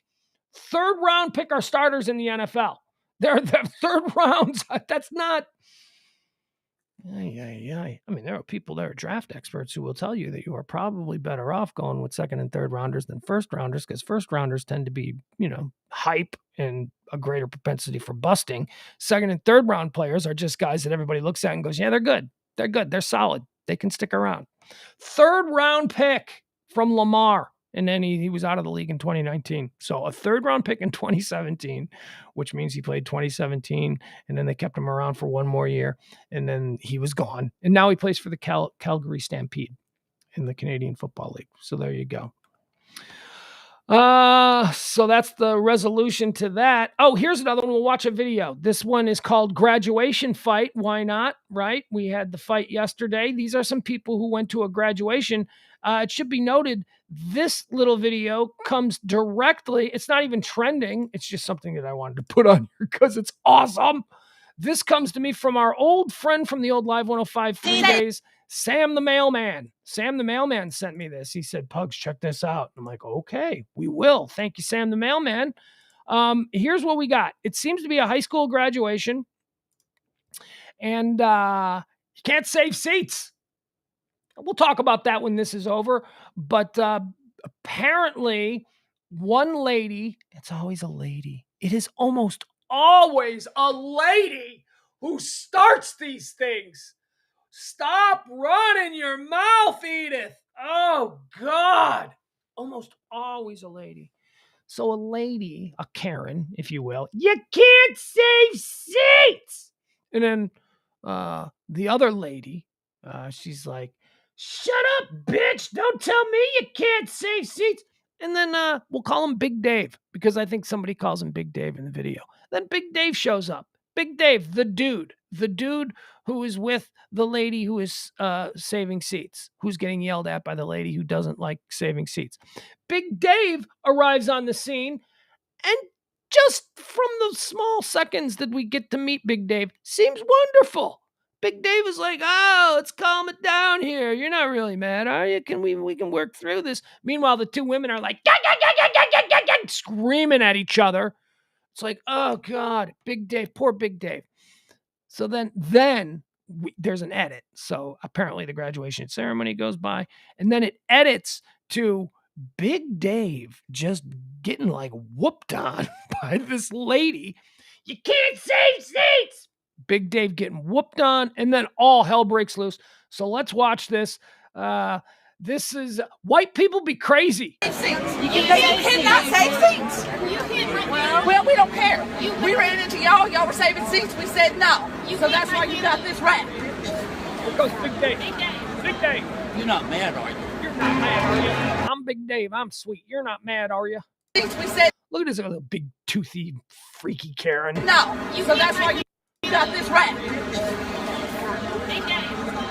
You're not mad, are you? Okay, so Big Dave, you're not mad, are you? We're sorry. That woman, they're like, you can't save seats. That woman, man, I don't know what's going on in her life that led up to this moment, but this isn't really what's got her so nuts. There's some other shit. This is just the proverbial straw that broke the camel's back. This is just the thing that set her off. She's not a happy woman. And so here we go. Here's the edit. The last time we saw Big Dave, he's like, you're not mad, are you? In like a really sweet, kind of kindly Big Dave way. You know Big Dave. You're not mad, are you? Big Dave, big sweetheart. He's trying to diffuse the situation. All right, now. Your husband would quit touching Big Dave. Oh, Big Dave's taking the brunt of crazy lady.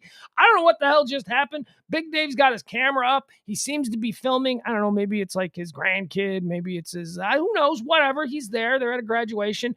And crazy, you can't save seats lady is going nuts all of a sudden. Big Dave, last time we saw him, you're not mad, are you, sweetie? You're like, really sweet Big Dave. Now Big Dave's getting... Your husband would quit touching Big Dave.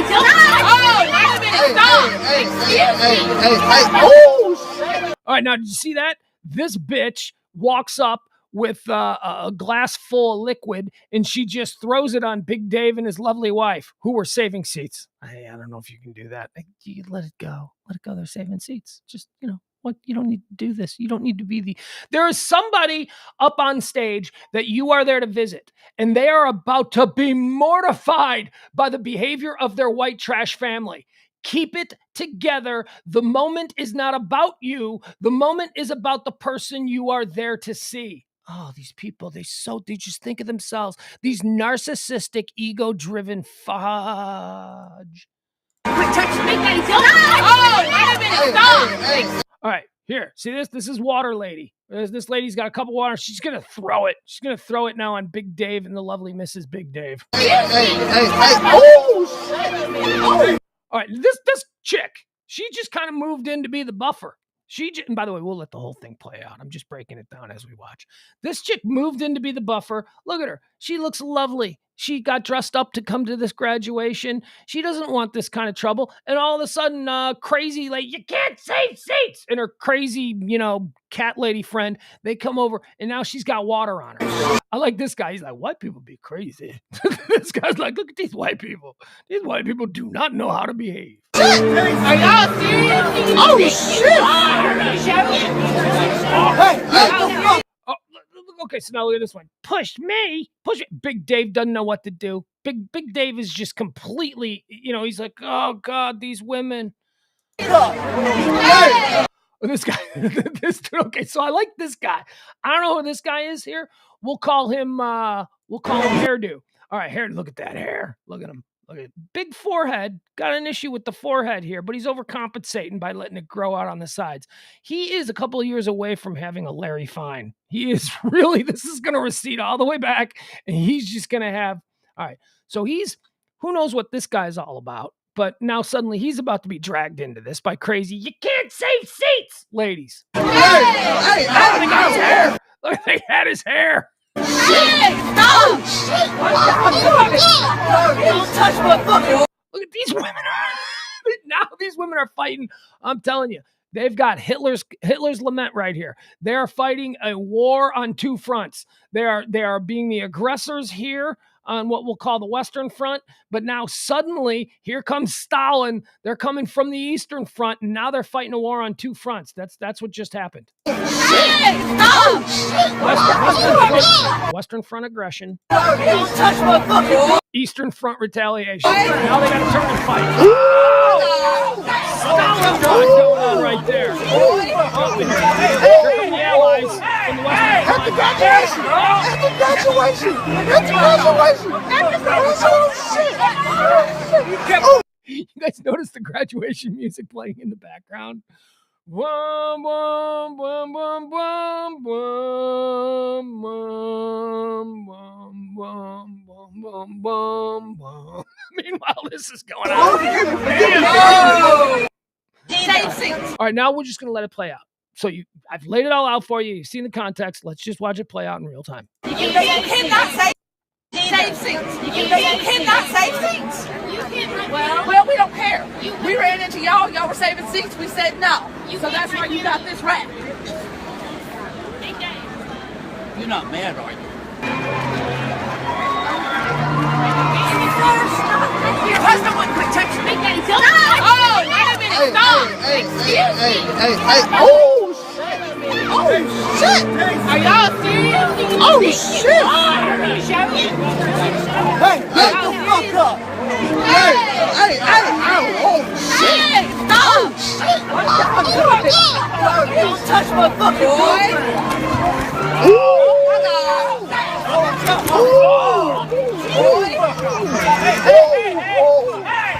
Happy graduation! Happy graduation! Happy graduation! Oh, shit! Oh, forgive me! Oh, come on, folks. Let's hear it for him. That is... Cue the John Cougar Mellencamp. Oh, ain't that America for you and me? That's beautiful. Ross, that's the fill-in bass player for the Gin Blossoms.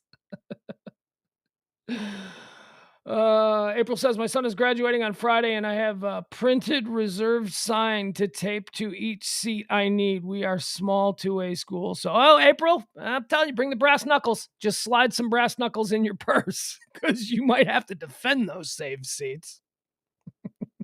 Yeah, I know, Byron. I like the black guy. At the graduation. I like that guy. Also, love the music. First of all, I like the big giant Jesus sign. Did you guys catch that?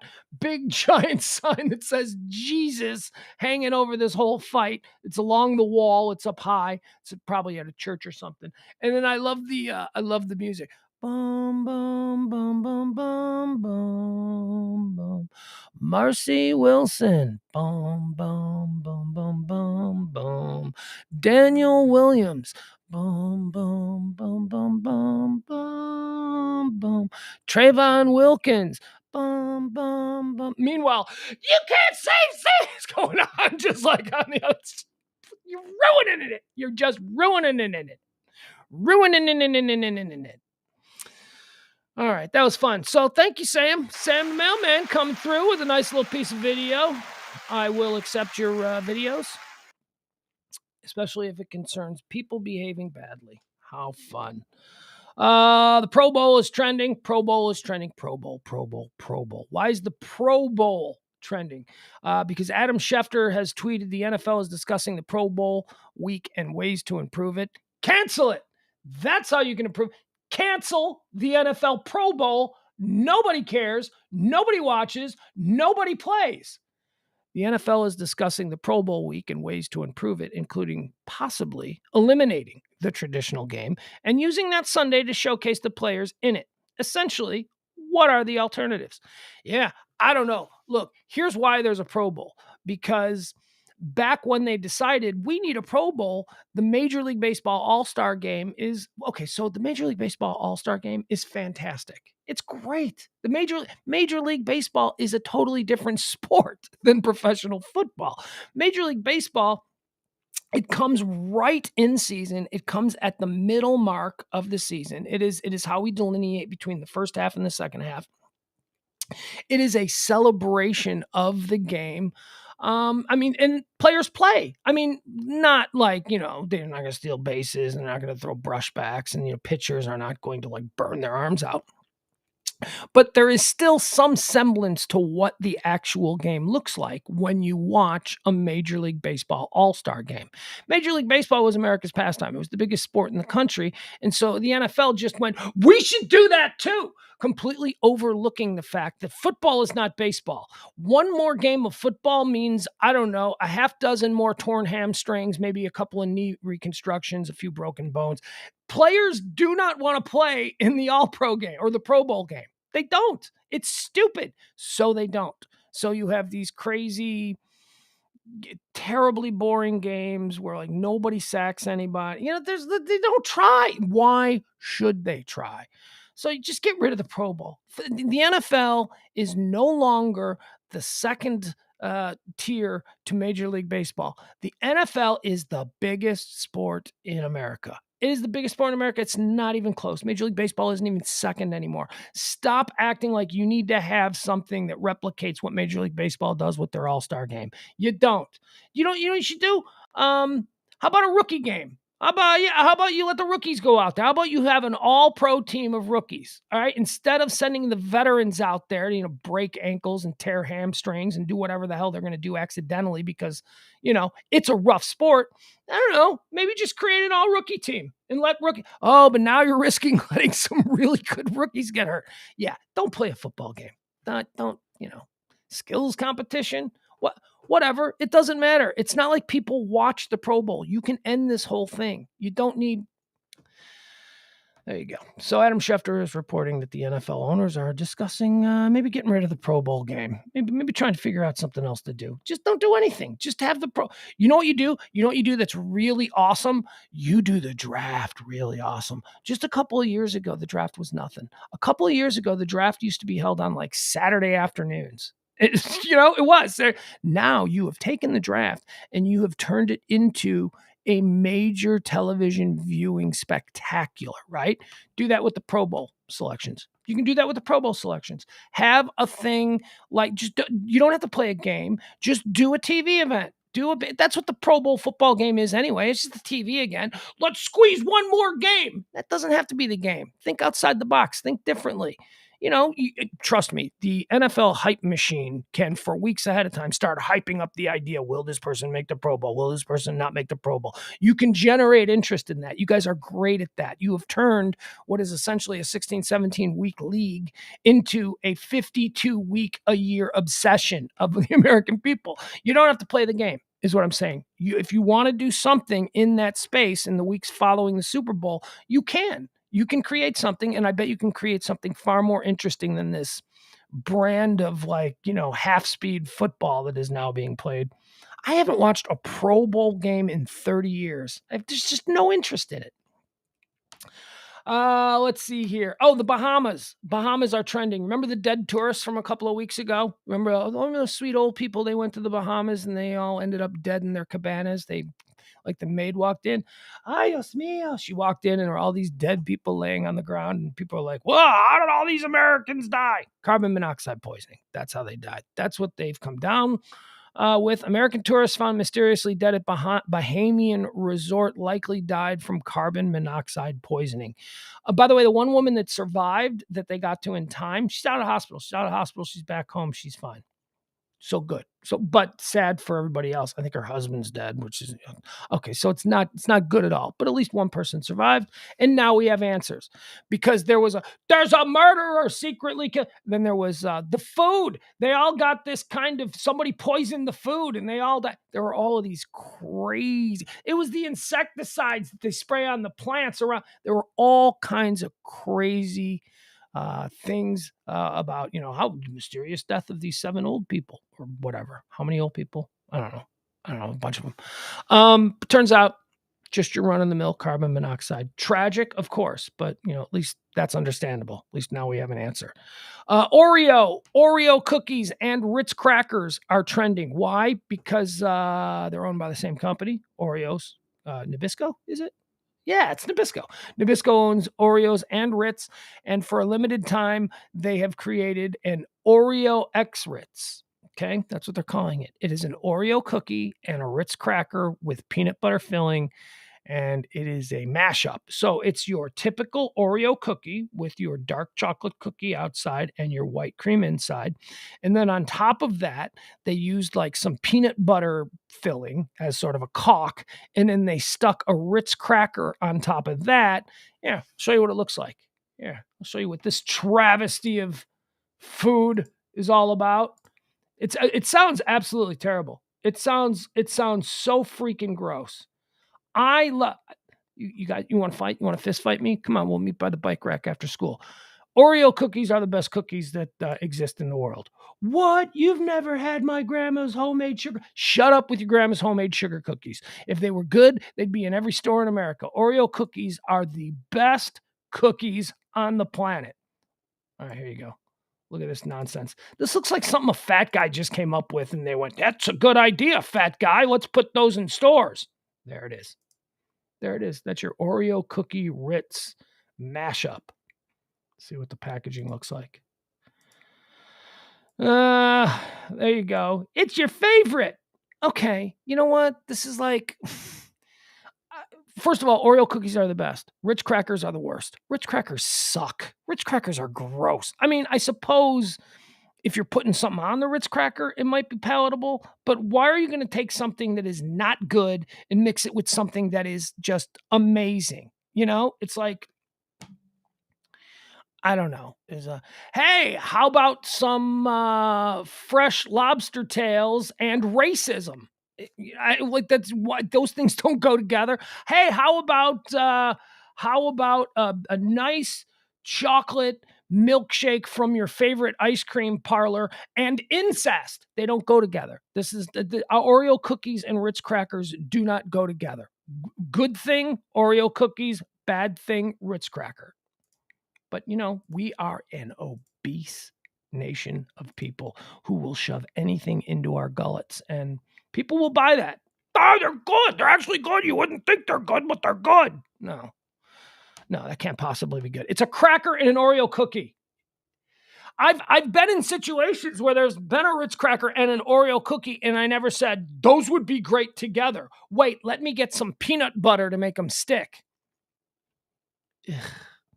Although, I'll tell you something that isn't crazy. I've never done it, but it might be good. Like if you took a little peanut butter and spread it on top of an Oreo cookie, maybe that would be delicious. Al Gamboa says pizza with pineapples, blah. You guys do know that I am a pizza snob, that I love pizza, and I have some very hard and fast rules concerning pizza. And boy, I'll tell you, pineapple does not belong on pizza. If you put pineapple on pizza, I don't want to know you. I don't want to have anything to do with you. I think that is the worst possible ingredient that you could add to a pizza. Is something I would have said 5 years ago. I have changed. We evolve. I worked at a restaurant in Illinois called Palermo's. Now, I worked at this restaurant because it's my favorite pizza on the planet. And I want to open a pizza restaurant. So I was, kind of trying to learn everything I could about, I want to bring pizza to North Texas. And King Charlie, who was the pizza maker, extraordinaire. This dude who can make a pizza. I told him, I was like, I gave him my whole take on pineapple on pizza. He's like, I got a pizza for you. Because Charlie didn't talk like this. It's just in my head. He talks like this. I got a pizza for you. And he made me what he called a barbecue pineapple pizza. Oh my God. It was so good. And now I crave it. Okay. So here's what it is. It's barbecue chicken. It is barbecue chicken on a super thin tavern crust, super thin. So cracker crust. So it is barbecue chicken. The sauce is an equal mix of classic pizza sauce, which at this particular place is the best pizza sauce on the planet. It's a slightly sweet sauce. So it's pizza sauce, then spicy barbecue sauce. And then you mix that. Then we're not done. Then you do ham, onions, pineapple, and are you ready for this? Not mozzarella, cheddar cheese. Put it in there. Dude, you guys, it's a mind-blowing pizza. It's a mind-blowing.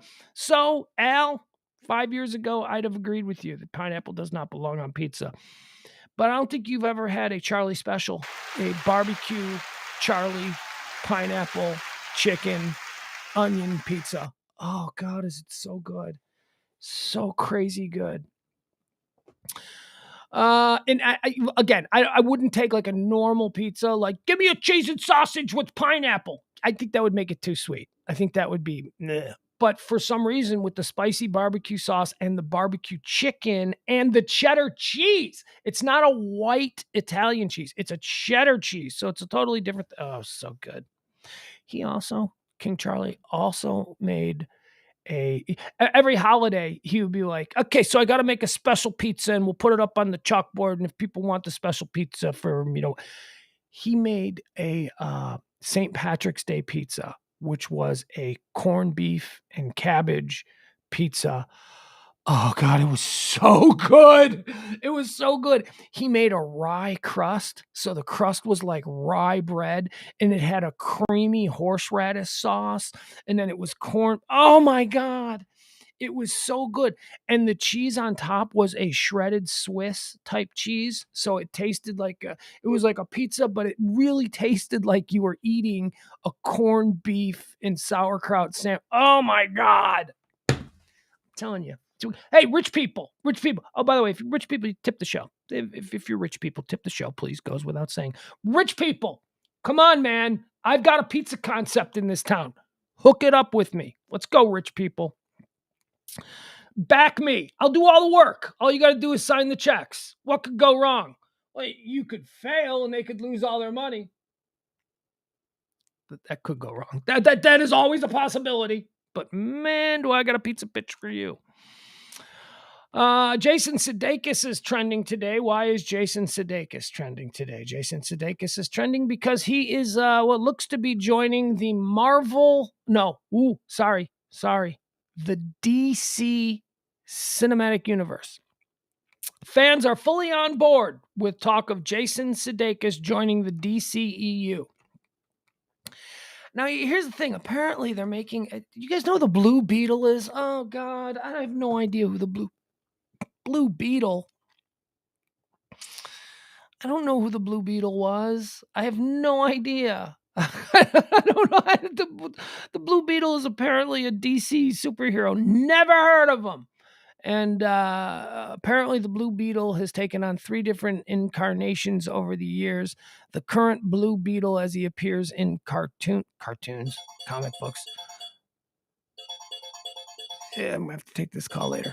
The current Blue Beetle is a teenager, so the movie that they're making is going to star a younger actor as the teenager, but Jason Sudeikis is being cast as Ted Kord. Ted Kord, who is the former Blue Beetle, who is now a mentor to the new teenage Blue Beetle. So, whatever. I'll see it, because Sudeikis can do no wrong in my book, but I don't know who the Blue Beetle is. To be honest, though, I didn't know who Ant-Man was either. It was like, Ant-Man? I thought that was a joke. You mean there was really a superhero named Ant-Man? Yep. What does he do? Nothing impressive. Okay. All right, there you go. Ricky Gervais is trending today. Ricky Gervais. Why is Ricky Gervais trending? Because he's got a new Netflix special that just posted last night, and he's already being slammed. He's talking about trans people. Yeah, he's a comedian. Okay, we're not going to get into that, so let's move on. Let me do a quick run through. That's all that I have prepared for you. Let me see if there's anything new that we can be discussing. Things that have begun to trend in the last couple of hours since we started doing the show. Let's see. Let's see here. Nope. Ricky Gervais. Ricky Gervais is now trending at number 3. Ricky Gervais's Netflix comedy special gets backlash for transphobic jokes. Jokes being the key word there. Jokes, not transphobic legislation, which is what you should probably be focused on. Jokes. I don't even want to get into it. Seth Green is trending. Why is Seth Green trending? Seth Green's Bored Ape NFT. Okay, never mind. I saw NFT and I am out. Uvalde, which is how we started out the show. Uvalde is trending. Number 5, Uvalde officials say a shooter who prompted a lockdown at Robb Elementary School in Uvalde has been taken into custody. Okay, we covered that. That's very good.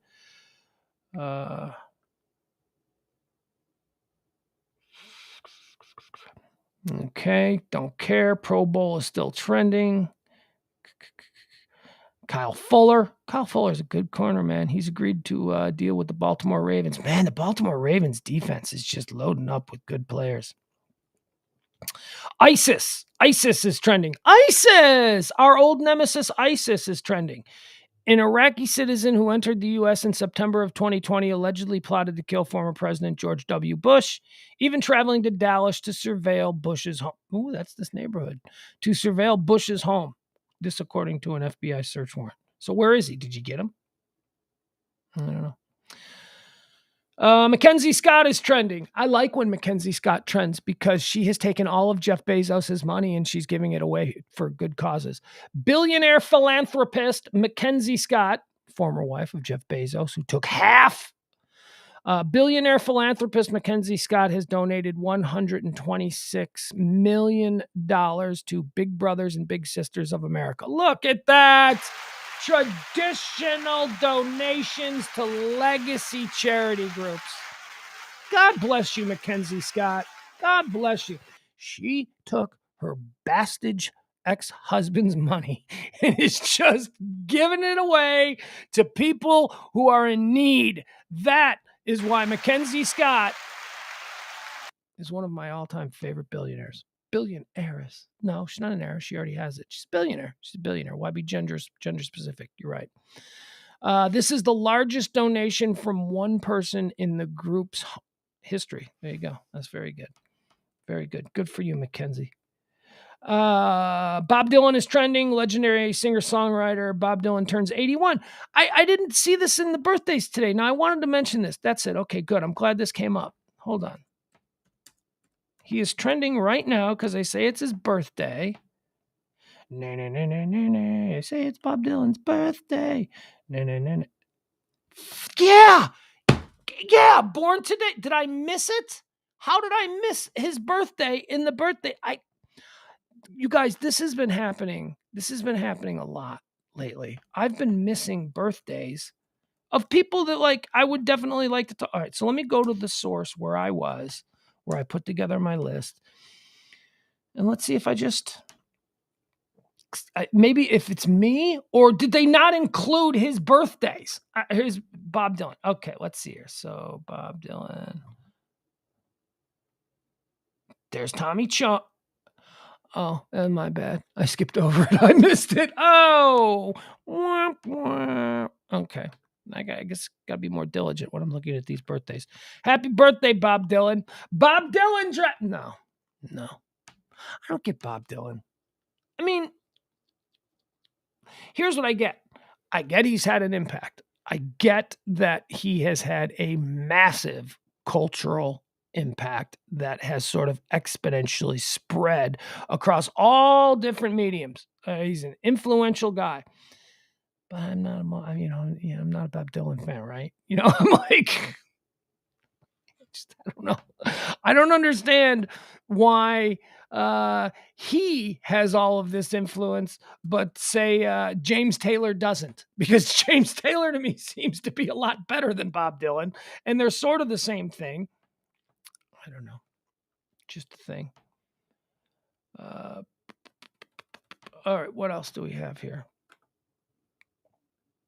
Oh, Pugs, you know what you're talking about. Dylan's great. I have no doubt that he is great. No doubt that he is great. Enough people have said that he's great. Enough people who I respect have said, Bob Dylan's great. I'm like, okay. He just simply hasn't resonated with me. He just simply hasn't. So I'm going to take a back seat on this one, and I'm going to say, yeah, I don't see it, but you people do. And this isn't like a Pete Davidson thing. And, I don't get Pete Davidson, but people seem to be like, Pete Davidson's great. And this does not mean I don't hate Pete Davidson, nor do I hate Bob Dylan. I don't have really any feeling at all about Bob Dylan. Pete Davidson seems like kind of a charming guy. I'm amused by Pete Davidson. I find him to be interesting. He's funny. He was really good in that King of Staten Island movie that he did. I like him. I just don't get why he has become like the biggest star in the last 20 years of Saturday Night Live. That's what I don't get. There are plenty of people who didn't go on to be the biggest star in the history of Saturday Night Live who I think are immensely talented, and I even may think that Pete Davidson is talented. I just don't get why he is A-list. I mean, he seems B-list at best. He's not better than Dana Carvey, He's not better than I don't know, whatever. I could seriously, we should all go out for beers. I could talk about Pete Davidson for 2 hours. I could just go through like, why? And of course, I would talk about him for 2 hours, but a whole lot of it would be why, and me shaking my head in stunned silence. Is he attractive? He's not attractive. If that's attractive, I just don't know what attractive is anymore. He's skinny. He's got sunken eyes. He looks unhealthy. George Clooney, Brad Pitt, Matthew McConaughey, Leonardo DiCaprio. I get that. I see them and I go, yeah, I get why women like that. Pete Davidson and Machine Gun Kelly. What is wrong with women today? What is wrong? Good thing I'm not attracted to young women. Good thing I'm not attracted to, this upcoming generation, because this is apparently not at all what they're interested in. not that previous generations were like really interested in it, but you know what I'm saying. What I'm saying is, all right, that's it. We got nothing else.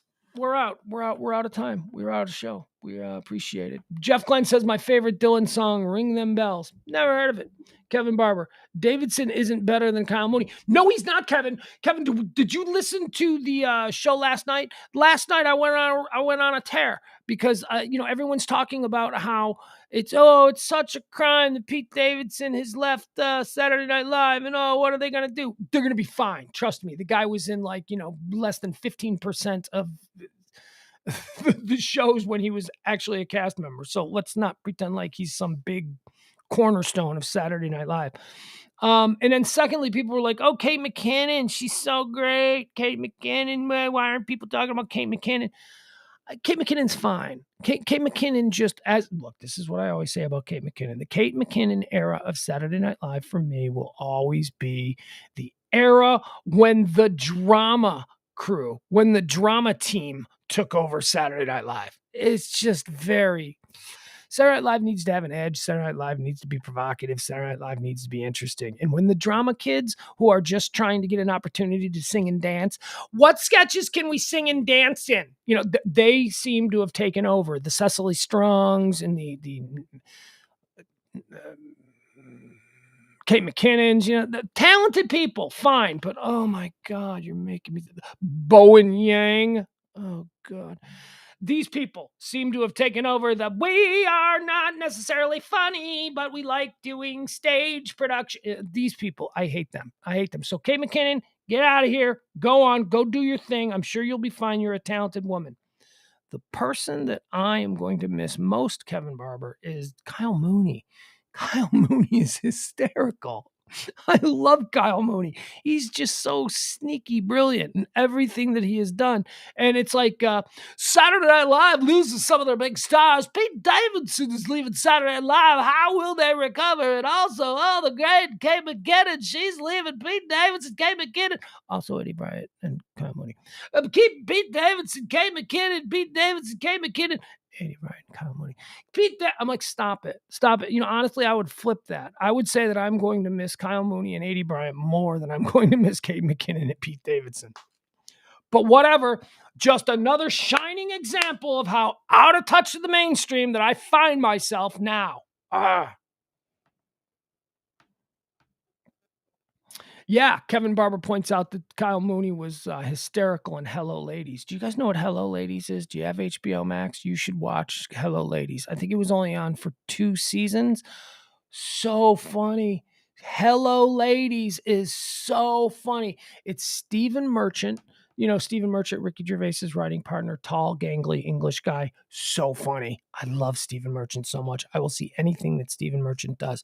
Stephen Merchant plays an English dude living in Hollywood. And he's got a little bit of money. He's not a super rich guy, but he's a successful guy. He's got a business and all that kind of stuff. He's single. And he's got no game. He cannot. And the whole series is about him trying to date women. And he's terrible. He's awkward. And Kyle Mooney plays his assistant. Kyle Mooney, before he was on Saturday Night Live, Kyle Mooney plays Stephen Merchant's assistant in Hello Ladies. If you've never seen Hello Ladies, I've just done you a favor. It is one of those under the radar. It is so funny. And his little running crew of dudes that he goes out with on Friday and Saturday nights to try and meet women, they are awful. They are like the worst running crew of dudes. One guy's in a wheelchair and he's an asshole. He's just like you see him in the wheelchair, like, oh, he's in a wheelchair. Oh no, he's an asshole. He did some asshole thing to end up in that wheelchair. I don't think we ever learned what it was, but don't feel sorry for that dude. He deserves to be in that wheelchair because that dude is a dick. And that's kind of his thing. He lures women in. They're all like, oh, and then he turns out to be like a friggin' Harvey Weinstein type, like a total pig. So great. Hello, Ladies. If you guys aren't familiar with Jeff Glenn, Hello, Ladies was great. Yeah, it was great. It was one of those shows that nobody watched. And so HBO went, 2 seasons is good. Yeah, 2 seasons were great. Should have been 5. Should have been 6. Should have been 5 seasons in a movie for Hello, Ladies. That show is hysterical. Let's see. What else do we have? Yeah. Let's see. Who else are we talking about in the chat room?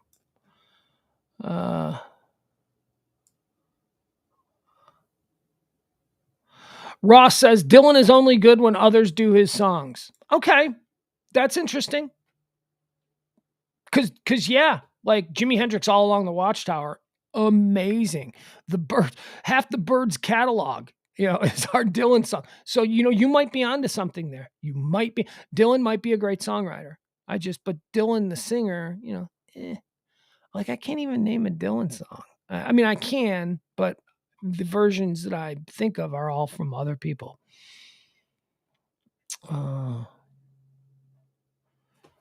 Byron says the reason that I overlooked Bob Dylan's birthday today is because even reading Bob Dylan's name puts me to sleep. That's true.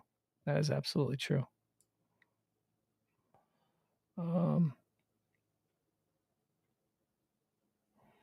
Jeff Glenn, I'm not saying Bob Dylan is old, but he has a new song called Tangled Up in My Oxygen Tube. So great. You're right there. A man after James Parker's heart. Look at him.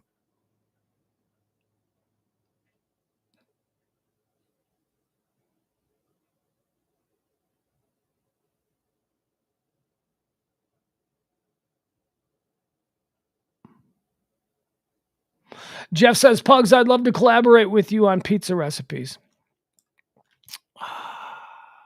Jeff,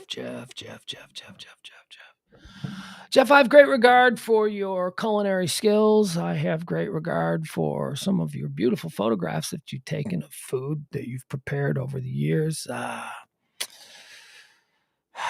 Jeff, pizza's a very serious thing to me. And I've trained for years in some of the finest pizza kitchens this country has to offer. I am a veteran of both the Giordano's Pizza Kitchen and the Palermo's Pizza Kitchen, and that was by design. Giordano's, of course, the finest and originator of the stuffed pizza genre. Went to the best, learned from the best. That's the Harvard of stuffed pizza. And then I felt that it was time for me to broaden my horizons, so I went and I studied at the Palermo's, which is, of course, the MIT of tavern-style thin crust pizza. I don't know, Jeff. Put a little something together on paper, submit it to me. I'll give your resume a look, and only then might I be inclined to collaborate with some civilian on your pizza ideas. But there you go. But other than that, I'm very open-minded about pizza. No, I'm not. I am very closed-minded about pizza. And I have been forced. I am in pizza purgatory down here, man. The only kind of pizza that I will get, the only pizza that I find to be even remotely tolerable is Little Caesars. Oh, God. That Kevin Barber, that is how far I've fallen. Kevin Barber, who is up there in Chicago, he knows. Little Caesars is like, because they do tavern crust. They do a very thin, and they do the checkerboard, and the ingredients taste like absolute trash. But at least when I look at it, I'm like, it looks like the way a pizza is supposed to look. Every other thing here is like, hey, you want a greasy, a New York style gigantic, a pizza pie slice? No, I don't. I don't want a super greasy, super doughy, gigantic New York style pie slice. I don't want that. That is as good, I'm sure it has its lane, but that is not what I'm interested in. Zoli's. No, I don't like Zoli's. Actually, I don't know what Zoli's is. I shouldn't say that. I'm just so programmed for every pizza that is in this town other than Louis. Other than Louis. Louis is tremendous. Louis Pizza would be good pizza on the south side of Chicago where I come from. It would be good pizza. People would be like, this is good pizza. Now, those people come from there and they just brought that down here. And so if you've never had Louis, you should try it. And if you've been raised on garbage pizza, you'll probably think that Louis is, I don't like it. It doesn't taste like Domino's. No, it doesn't. No, it doesn't taste like Domino's. It's a totally different thing. That's one of my big fears about pizza down here. I wonder if, like me, right? Like I grew up thinking that I liked barbecue. And I existed in Chicago and and tacos is the same way, right? Like tacos. Oh, I love tacos. Taco Bell is my favorite place for tacos. And then I moved down here and I'm like, holy shit, I didn't know dick about tacos. I thought that Taco Bell was good. Chi-Chi's, we had a restaurant called Chi-Chi's. Chi-Chi's got great Mexican food. No, it doesn't. No, it really doesn't. You got to go to places where they specialize in this shit. Here, I came down here and had my mind completely reorganized as to what I thought barbecue was. Barbecue in the state of Texas is a completely different thing than whatever it was that I was used to. Same goes for tacos, same goes for Mexican food in general. Having said that, you cannot get decent Italian food in the city. You can't. There is no good Italian food. And from what I've been able to tell, Chinese too, there is no good Italian or Chinese food in the entirety of North Texas. And I've been here now for decades. I've off and on, whatever, going on almost 2 decades. You just can't. It doesn't exist. So, I come from a place that has Italian food and Chinese food that I really miss. That's really good. And I've come to a place that has mind-blowing barbecue and tacos, which is something that I couldn't really get up there. So it's a trade-off. What are you talking about? You've never been to Macaroni Grill? They got incredible Italian food. Them breadsticks. Okay, so the best aspect of Italian food that you're used to is the free fucking breadsticks they give you to fill up on. That's what the breadsticks are amazing. Oh, shut up. But I'll tell you, now I want barbecue. Ooh, I want barbecue now. I want brisket. I can't have brisket. I'm on a diet. I'm doing salads this week. Nothing but salads. Endless salads. Endless salads. And watermelon. Watermelon's my big treat. Living large, kid. That's right. And maybe some mandarin oranges. But basically, it's just salad. That's all I get.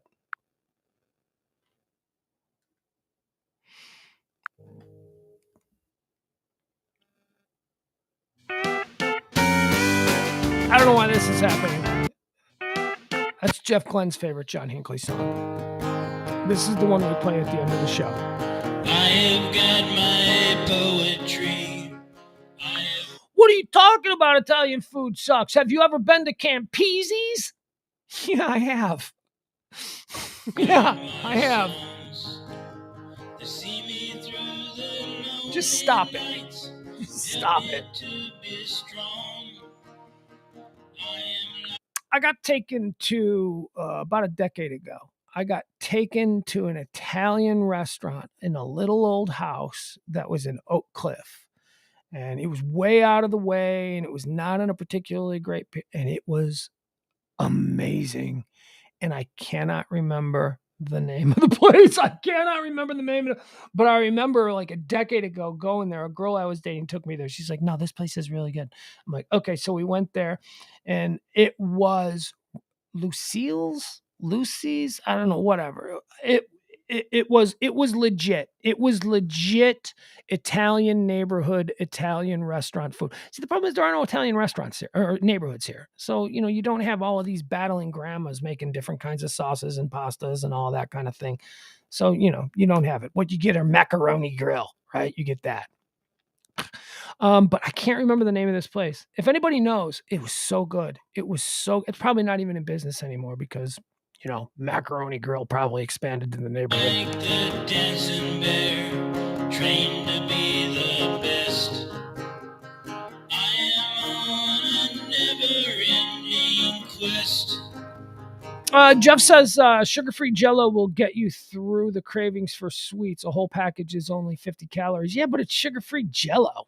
I don't like Jell-O with the sugar, you know, and I appreciate that the tip, but I don't have a problem with the sugar cravings. I'm telling you, man, Mandarin Cuties or Mandarin Halos. Woo! They give me the pop of sugar that I need. That's in the watermelon. The watermelon, I'm fine with the. I'm actually fine with the way this diet is. I'm just craving brisket now after talking about it. I want brisket. I want brisket and a jalapeno sausage and maybe some kind of like a jalapeno cornbread. Mm. I don't need the mac and cheese. You know, I don't need the sides, the beans, the accoutrements that come with. But man, if you could just put in front of me a giant spread of like brisket, turkey, some ham, some jalapeno sausage, a bunch of pickles and onions. Oh God, does that sound good? If I was rich, I would like go up to Heim Barbecue right up here by Love Field. I would go up there and just say, "Here's $100. Feed me as much until the money runs out." And that's why I'm fat. That's why I'm on a diet. That's because those are very real things that I probably would have done at one point in my life. Hey, you can get killed walking across the street. Take your victories where you can. If you want to just overindulge in some of the best barbecue that you could possibly imagine, you go for it. Because walking to your car, you could have a bubble in your brain go pop, and then it's all over. Support the show. End of the month, please. If you can tip the show, we'd love that. Treat me like your bartender. Treat me like your barista. You can do it by Cash App. You can do it by Venmo. Both of the addresses are proudly displayed right there at the bottom of the page. Thank you. Thank you so much. Oh, no pillow talk tonight because Mavericks game at 8 o'clock. Oh, I just remembered that. Now I'm upset. I think it's going to be a rough night. Maybe not, though. Maybe not. Fingers crossed. When you in Luca, we trust. All right, bye, everybody. We'll see you tomorrow. High Noon Show tomorrow. Love you all. I am on a never-ending quest.